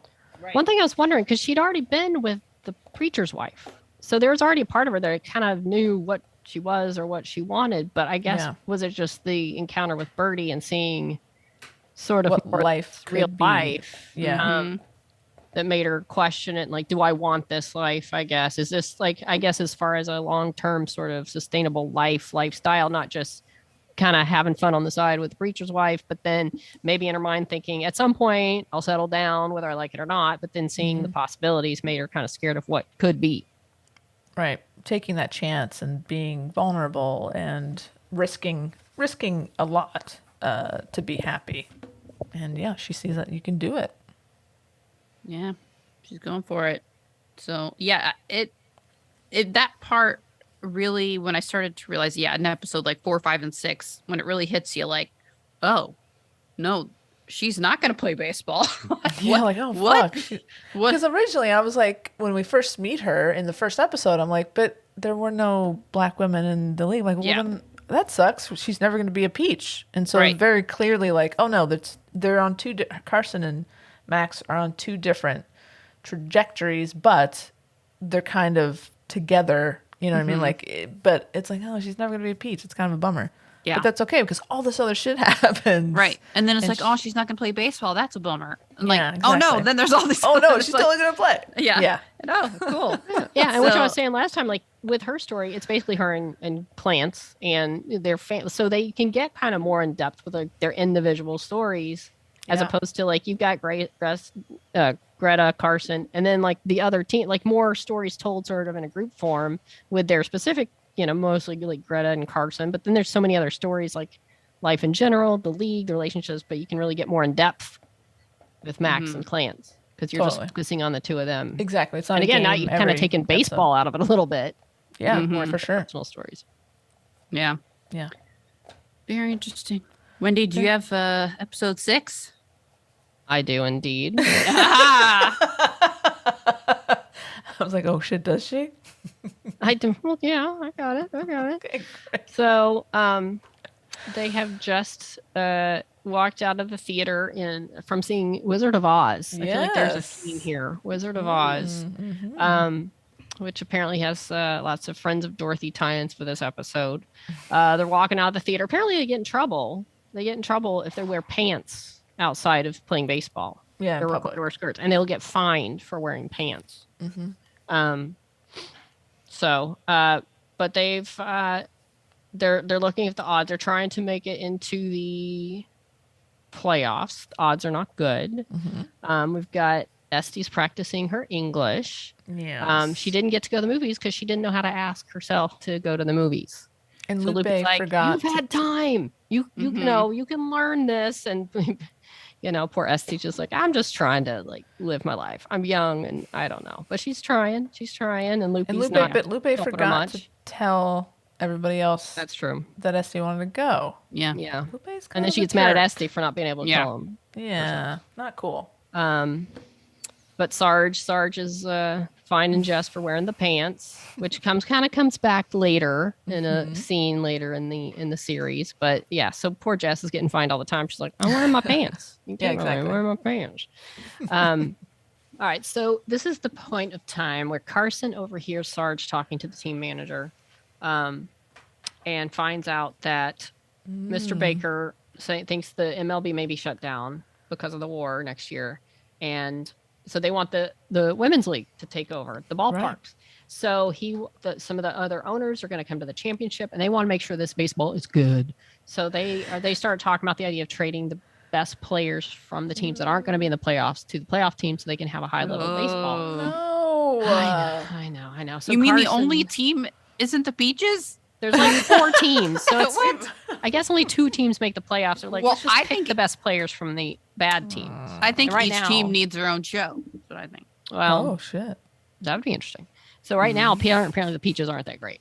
So Carson, of course, is like, let us prove that we are that kind of team. Yeah, we can make the World Series. Yeah, Sarge is like, my hands are tied. I can't. This isn't coming from me. So anyway, but she did say, but I could, like, tell them I need more time or something. She kind of like bought him a little bit of time. And also, why does Sarge get to choose which players go? Like, she's the manager all of a sudden? As like demeaning they are a lot to women, in the show in general, that especially at the times, still today. But like as like, oh, you got to wear skirts and all this, but then they're gonna leave it up to the chaperones, the female chaperones, to decide who needs Who's to the be best traded players, and who, yeah. you know. Well, Yeah. I mean, I guess they know who the best players are. So, and at this point, you know what? Here's the thing. If there was a coach, they'd probably talk to the coach. But Of since course. we don't have Right. a coach, Right. Sarge Yeah, is you're the right. next one in charge. So maybe all the other coaches were involved and then Sarge. Sarge is in So it made me charge. wonder too. I guess Nick Offerman was like, "Hey, I'm happy to lend myself to the series, but I can't do more than a few episodes." Maybe that's how Yeah, that went. It's Because kind he of was weird. kind of weird that he was just Yeah. gone. Because you kept, he's like not coming. Okay. yeah, and the because fact the that way it's- that it happened, like, Yeah. I'm really curious as to, was that the plan all along? I feel like it had to have been, but yet it was It kind of weird how felt- it happened. And the fact that they cast someone like him for just Right. like this brief couple of episodes.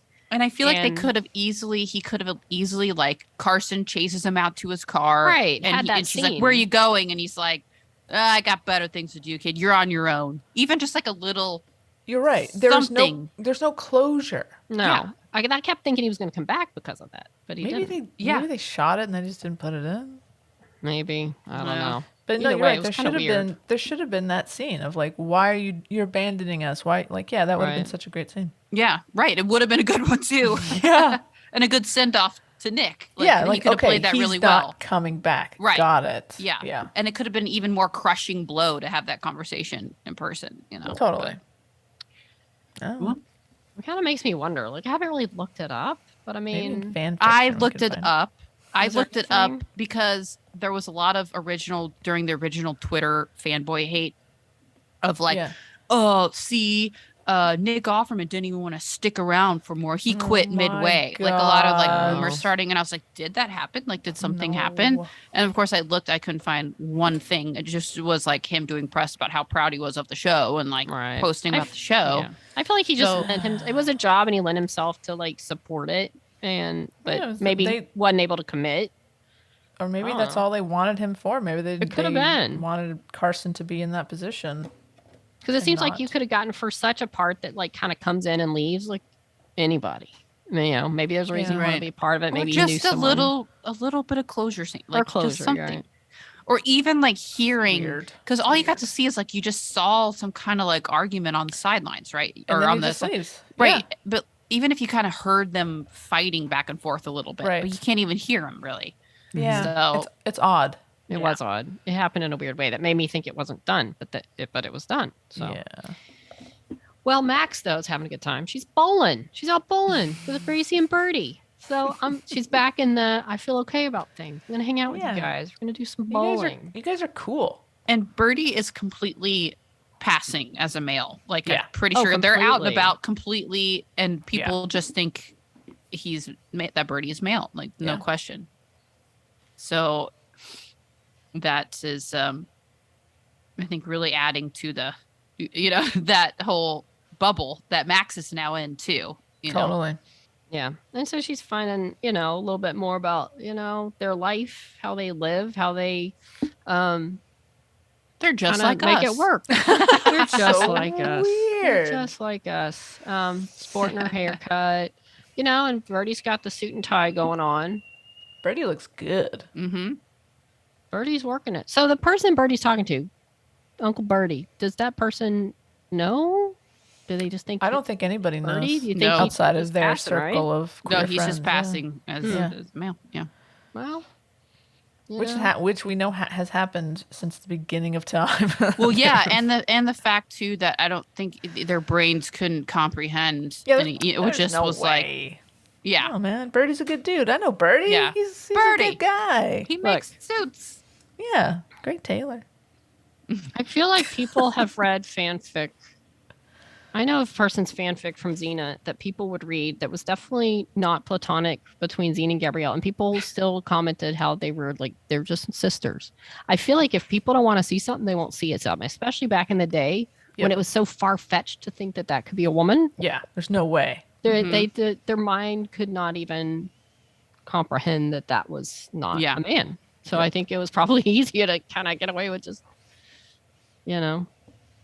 pulling it off. Yeah, if you can pass, do it. Yeah. So, so things are going good, and the Peaches know they have to win like 18 games or something. They have very long odds to make the playoffs, but they're motivated now. Carson's practiced them like crazy. They beat the Comets. They're getting their act together. But Carson overhears Lupe asking Sarge for a trade, and follows Lupe out because Carson, especially knowing what else going, they're not getting along, knowing that there's some trade talks going on for good players. She doesn't like this, so follows Lupe out the house. Lupe sneaks out. Carson follows her and into a random room with a business-looking man at a desk. So great. And who's saying that they have tax solutions. And Carson's like, what is happening? My friend just walked in here. And then he asks, are you a friend of Dorothy's? And, she recognizes Carson as being from the Peaches and says, oh, by all means, come on in. Oh, you're cool. Yeah. And so finds Lupe and Jess hanging out in the bar. But Lupe's actually with a blonde woman from the Comets, another team. And she's like, I can't believe you're playing for the other team. As in, like, with another player from another team. Yeah. Right. But literal other team. And then she doesn't have any idea. She doesn't even know where she is. She doesn't know what's going on, where she is. And She then just Jess thinks is like, she's literally look hanging around. out with a girl, like having being friends Right. with. Yeah. We're Right. talking about a trade. And they're just at some weird secret bar. And then Carson looks around and realizes, this is a game. There's a bunch of That's queers. that's a There's woman. soldiers That's- kissing. What? There's a person in an outfit that's like a half dress, half suit. And then Jess Yes. is like, she's like, yes, here's a beer. And then Carson's like, how did you know? And Jen's like, I've known since the first night in the bar. And then a couple weeks ago, he fell asleep in my room with Greta. And, and then Lupe, though, was still like, oh my God, you and Greta. And then the classic line everybody loves, like, oh God, the height. Who does what?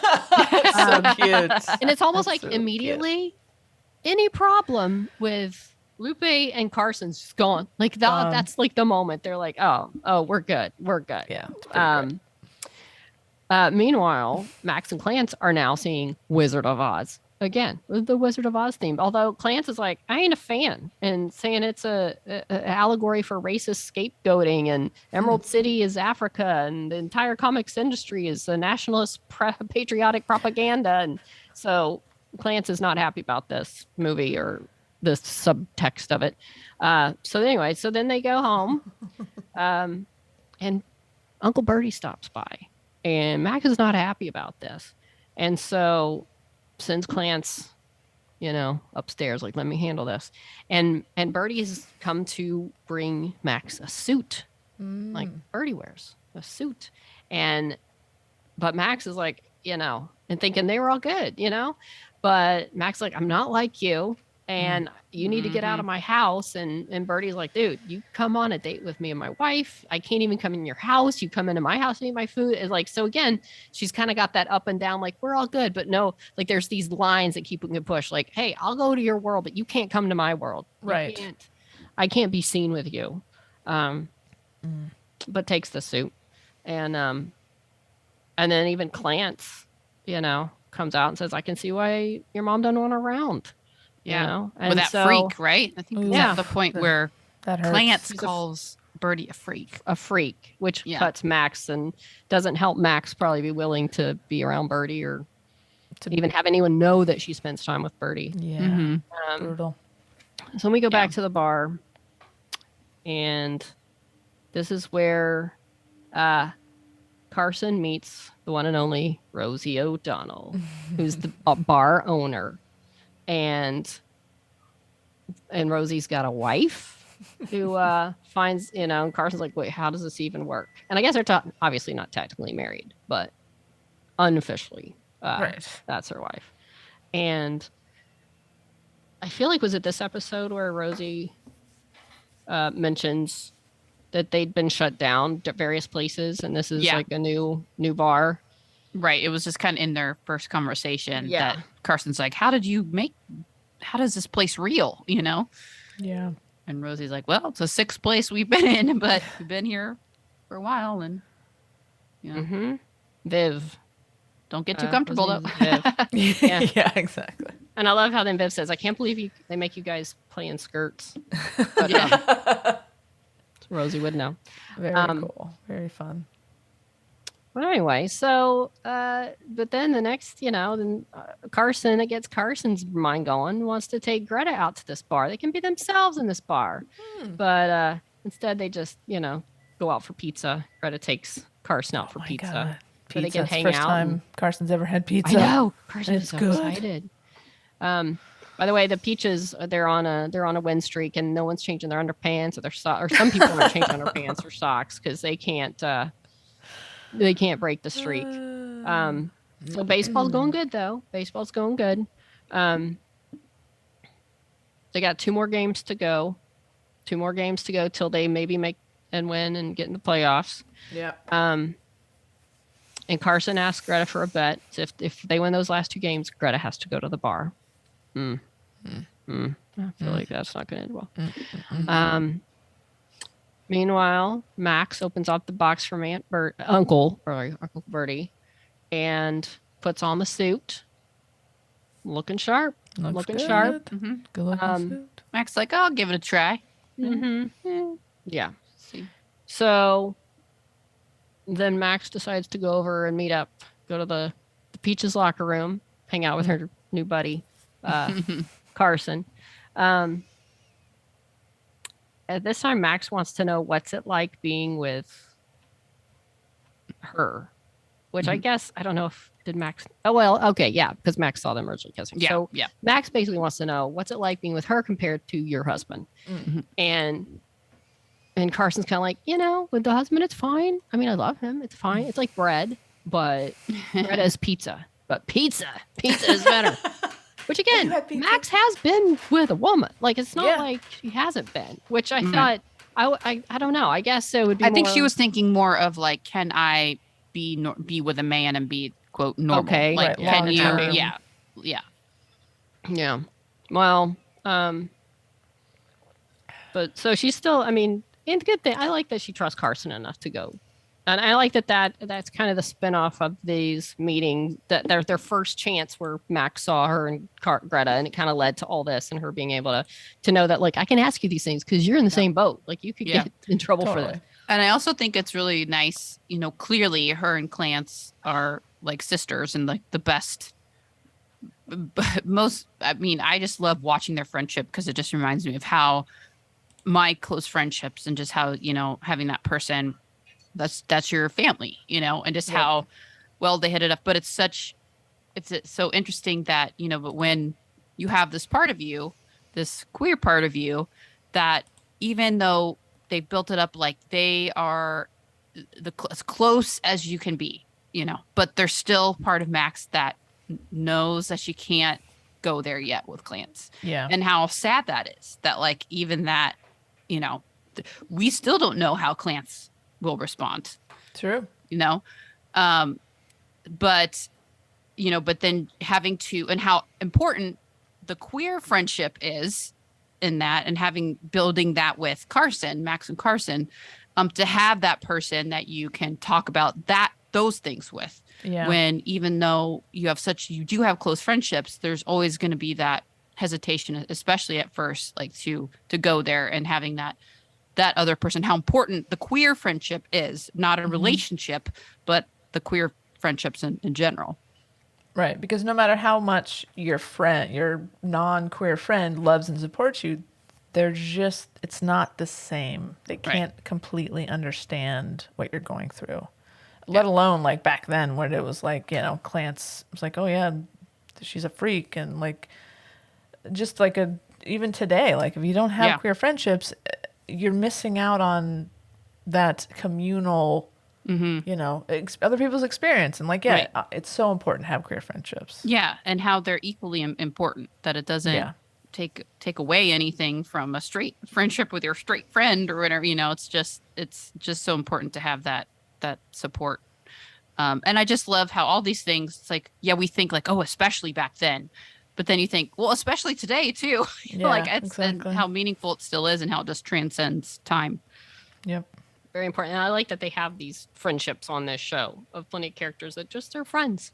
Friends. It's important. Yeah. All right, And that even that scene in the bar where they all kind of have that realization of like they're all the Spider-Mans pointing that at was you a- too, yeah. you too, So and just good. like we've all felt that just like relief, like oh thank God, Yeah. okay, I can just be myself, Safe that doesn't mean space. I'm gonna be super gay waving a flag around, but like I can just like I don't have to worry about messing up something or saying something, like I can just fully be myself. Mhm. Yeah. Yeah, I love that bar scene with them just being I do friends. too. And I love that. Some of my favorites, just all the supporting, Jess and Lupe and just the friendships and Joe. So, but I like that, Carson in the end, Carson and Max, Carson just really feels for Max trying to find herself and her place. And then Max just says, can we just sit here and not say anything? Carson's like, okay. That's like, how did that end? Like they just cut from that scene. Okay. Yeah. I Who think finally so, said, yeah. Max, I'm sorry, I have to go. The bus is Yeah, leaving. exactly. Right. I don't know. But, good for It's Carson. She was- sweet. It was a sweet scene between the two of them. Well, now they've got their last game. They got to get into the playoffs. And then I liked there was a montage scene where they were all giving their own pep talk speeches before the show or before certain games, and I just liked all the different characters giving their speeches. But this time it's Greta's turn, and Greta's like, "Hey, we're not winning because of our socks or our panties. We're winning because we're good, and we're gonna go out there and win it." And I think this is the one. Yeah, Lupe calls Carson to the mound just to say, "Hey, bar's gonna be fun later." And Carson's like thinking she's got some issues. She's like waving off her pitches and pitch signals, and she's like, "I just want to screw with them." How about that bar later after we win? So it's cool. Lupe's feeling it, and of course they won. And so then they're gonna go to the bar, and Joe is reluctant to come with them because there's rules. It's dangerous. I don't think we need to be doing this. But they're like, "Come on, Joe. Come on, lighten up. Just go." And meanwhile, Max is going to her own party at Uncle Bertie's, where it's definitely a full out queer party, and all their friends are there in the confines of their home. Yes. And Max wears what I like is a version of the suit, which Bertie even points out, like, "Hey, you wore some of the suit, but not all of it." She's like, "I'm part you and I'm part my mother." And part myself. And part myself. So Yeah. and I liked it. It was sharp. It's like this sort Yeah. of dressy blouse under the vest and the She looked pants, good. and it looked really sharp. And it was like, I'm coming to terms of like, I'm not all you, I'm not all my mom, I'm not all this, I'm not all that. I'm finding me. So it was very cool. But it's enjoying the party. She's gonna go and stay at the party, and she meets a woman. A woman. Dances with the woman. Kind of actually goes and makes the first move, and it's all good, and she's having her good time. And then we go to the Peaches in the bar, and they're having a good time, and somebody's hitting on Joe, and I like how Joe's like, "Yeah, I'm a stud." Yeah, like they're not like, "Oh, you're, Like, hey, you're hitting wait. on me." She's like, "Yeah, I'm awesome, and I'm a star player." And yeah, it's everybody's dancing, they're having a good time. And I'm like, how much longer is this episode? Because there's no way this is going to end well. And I'm like, for one of those parties. Yeah, right. you And knew I didn't something know was coming. Yeah. Which And I one? also want to point out that about another great Max apology when Bertie calls her out and says, "Hey, you look good in that suit, but you know what? You hurt me. Like what you Yeah. did Yeah. hurt me." Like, and I really like how they put that in there. They could have easily just glossed over that, and Bertie's just so glad that, "Oh, look, Max Right. has come back around." But no, like it was deliberate that Bertie sat Max down and said, Yeah. "You need to know that was not okay. That was deeply hurt me." And and Max acknowledges that. It does another great apology. Basically says, "I'm trying to figure out a lot of things. That's not an excuse, and I'm sorry." But I just really like how they stopped and did that, because they could just so easily glossed over that. But I think Right. it's important to note that even though Max is going through all these things and is really trying to figure stuff out, Bertie is still a person, and it's still, he's You're still accountable. dealing with it too. Like Yeah. he You're it's not like accountable for your Max, shit. it's also so many layers. So even if you have kind of been out for a while, it still hurts when somebody does that, something like that to you. It doesn't And really family. get easier. And your You don't- family. And You don't family get a free who's pass. like, it's like wishy-washy. Like, I'm all cool with you, but not now. But now I'm cool again, but not now. Can't you do know? that. So Birdie's laying it on the line and saying, yeah, I like that scene. And so I feel like they've come to an understanding now. So I feel like they're finally sort of on the same page. But yeah, things are too happy. Too happy. Joe's found somebody. Greta and Carson are having a good time. And then we hear a banging on the door, and it turns out it's at the bar with the Peaches. And it was pretty brutal. They were Viv throw Viv against the bar and are beating Rosie, beating Viv, and like not just arresting her, but beating, Yep.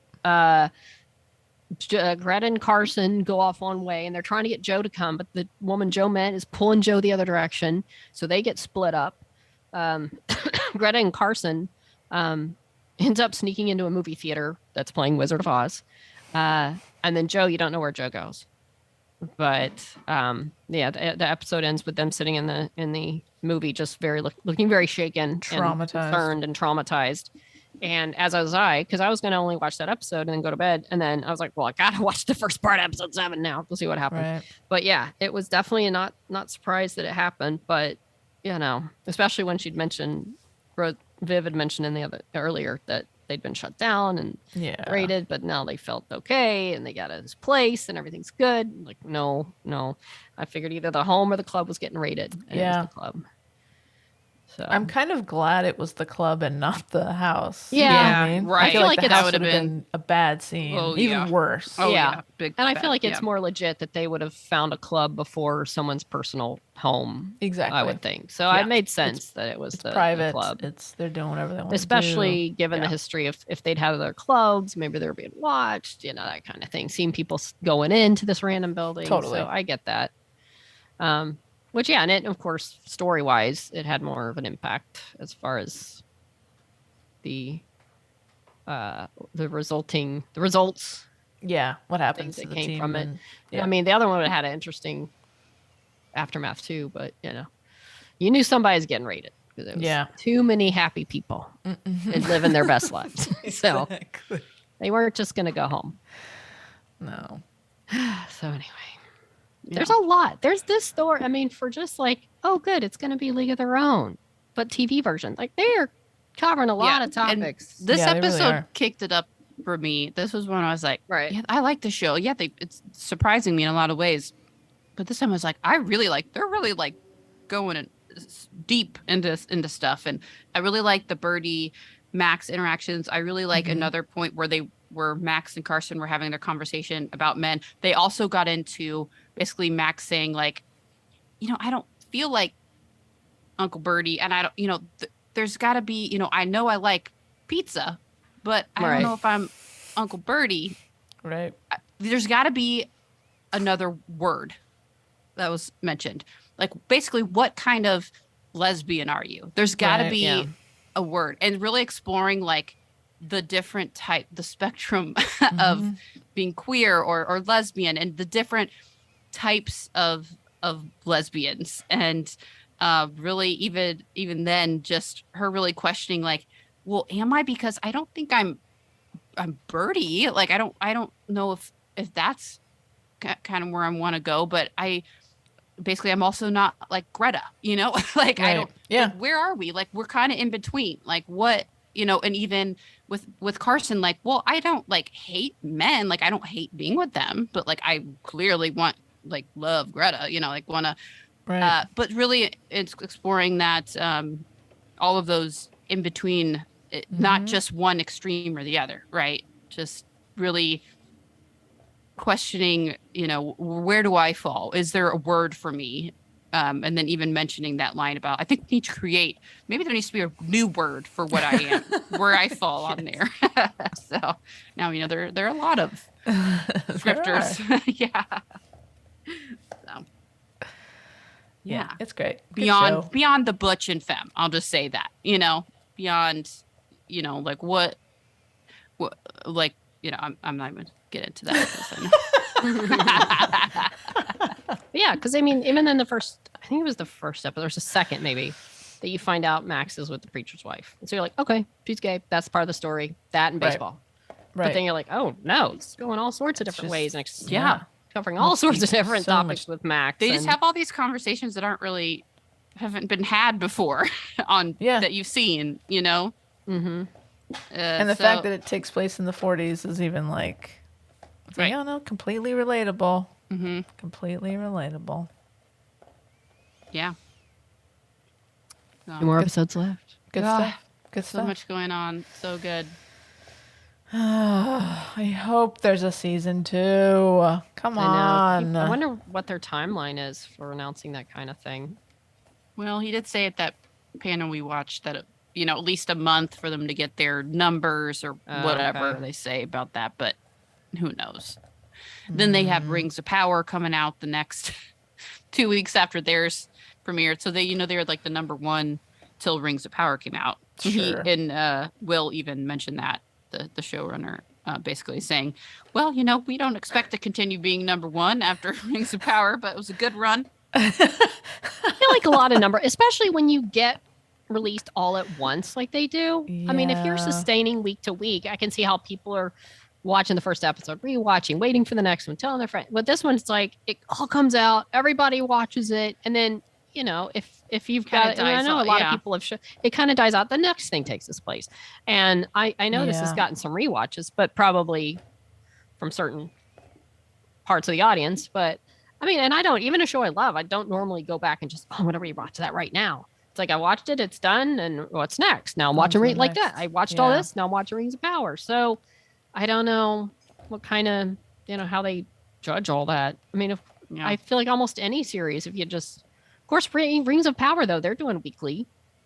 Yeah, I mean, I kind So- of wish like with League that they would have done like first 3 episodes like all at once, and then maybe weekly beyond that. That would have been Yeah, fun. I But prefer weekly- weekly. I just, do too. It I- sustains it. and- Exactly. And there's anticipation of the next episode, and you go online and you talk to people. It's going to, I think it's so much better to build an audience Yeah. if you go week to I week. do too. we don't have to break down 3 episodes and not give it its full due. And in one, it's kind of like you get time to process and talk about it. Yeah, exactly. Than Yeah, trying to I- remember, oh, was that the episode it happened in, or whatever? It's all Right. kind of a blur, Yeah, I don't like this platform. I Yeah. really don't. But clearly, with Netflix, you've kind of known that.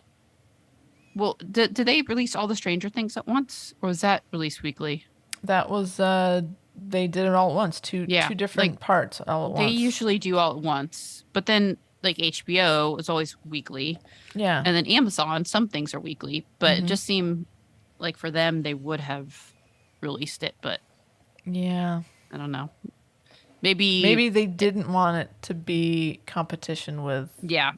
Maybe in this very Lord of the special Rings. case where Rings of Yeah. Power was coming out, just Yeah. to get it out there and get it, maybe that did help it a little bit. Maybe. Well, fingers crossed. Oh, and the baseball is still terrible. Hey, it's TV. Most of them aren't athletes. Cut them some slack. I know, but just let him throw a ball. Why does it have to be a goddamn VFX ball? Just let him throw a ball. Sorry. I feel like it would be. Do you think they are having them throw? I mean, I feel like some of the throwing, because they still have to do the throwing motion. It feels like it'd be harder for them to throw, especially just a close up of someone throwing. If you don't Maybe see that's where the ball maybe goes. that's why it Wendy? looks weird, because they're like okay, hold the ball. I feel like Lupe pitching looks weird the way her hand. It's It hard looks to so fake the weird. throwing when you have no ball in your hand. Like, are they using like a green ball? Maybe they have like the green ball. Yeah, just hand. just let her throw the ball. Like, it's off camera. We don't see how good of a throw it is. Just throw Right. the fucking ball. It's just it's really distracting for me. Yeah. Yeah. And then there's like a sound effect on every throw, Yeah, exactly. which further accentuates how fake it is. But Yes. yeah. Anyway, Anyway. show's great. Besides Great that, show. Love the show. Yes. Season 2. We're just putting it out there. We're going to get a season 2. We're going to get a season 2. We're going to talk about the last 2 episodes next week. It's all going to be great. There you go. And listen, on Friday, join us. We have that live event with Penny on that other platform that we don't talk about. It's the 16th, 6 p.m. Go to our socials and PST. you'll see PST. Go to our socials and it's a free event. It's just link and sit back, enjoy, watch us be ridiculous. Have a and, beer. have a beer. We will. Oh yeah, at least one. So there you go. Are you doing the musical thing? Oh shoot! Speaking of Xena, I don't know. Xena musical, which we saw at the retreat, Xena at retreat. They're doing it live, people. It's going to be in Brooklyn. It's this month. It's September 21st to the 25th. It's a short run, but it's a full-on stage production. Mhm. And they're trying to raise some money through Kickstarter to film it and make it available to people who can't be there. So we'll put this up on our socials too. It's on Kickstarter. I'm not going to give you the whole link because it's long. But you can donate. You can help to make the live recording a thing so that we can all watch it. If you can't be in Brooklyn in a week, then you can watch it at your house. So we'll also link to that on our socials. But that's a huge deal. That's a big deal. I wish we could be there, but Yeah. so go back that project. Oh, Xena. But yeah, we'll post that on our Twitter at Snopodcast with 1D. And on Instagram and Facebook at She Nerds Out, She Nerds Out Podcast. You can send us an email at shenerdsout@gmail.com, and you can go to our website, shenerdsout.com, for all your snopping needs. Rightio. All right, guys. Good to see y'all again after a week off. Yeah. It's nice. We'll do this again next week. Oh, Okay. with Penny on Friday. That's right. Gone. All right, fun. kids. Happy All right. Sunday. Till next Ta-ta for now. She nerds out. Out. She nerds out. We're girls that like nerdy things. Nerdy things. She was asking me, like, God. Oh, no. What's wrong? Was that a squirrel? Something Oh just my hit God. the window? It jumped at the window. Oh, hold on. Is everything okay? Oh my God. It looks like it's going to jump again. Oh no. I feel like you should flip your camera. Can you Yeah, I heard a thunk. Yeah, it literally, like, there's two squirrels playing. That's what Charlie was watching. Oh my God. Is he doing that? Why is it looking at me like that? Are they okay? I think they're okay. It's alive. I mean, it's sitting there with it's looking at me. Okay. Oh my God. That's good. Okay. I mean, it's okay. It's just on the table right outside. And I think there's two squirrels that were playing. That's what, Charlie was freaking out, and then one hit the window. Yeah. Thought it was, I couldn't tell if it was a bird or one of those squirrels. Sorry. You looked horrified. Oh, It no. was scary. It was what's right, happened? right in front of me. I'm like a foot away from the window. That's crazy. All So right. wiggle room guy.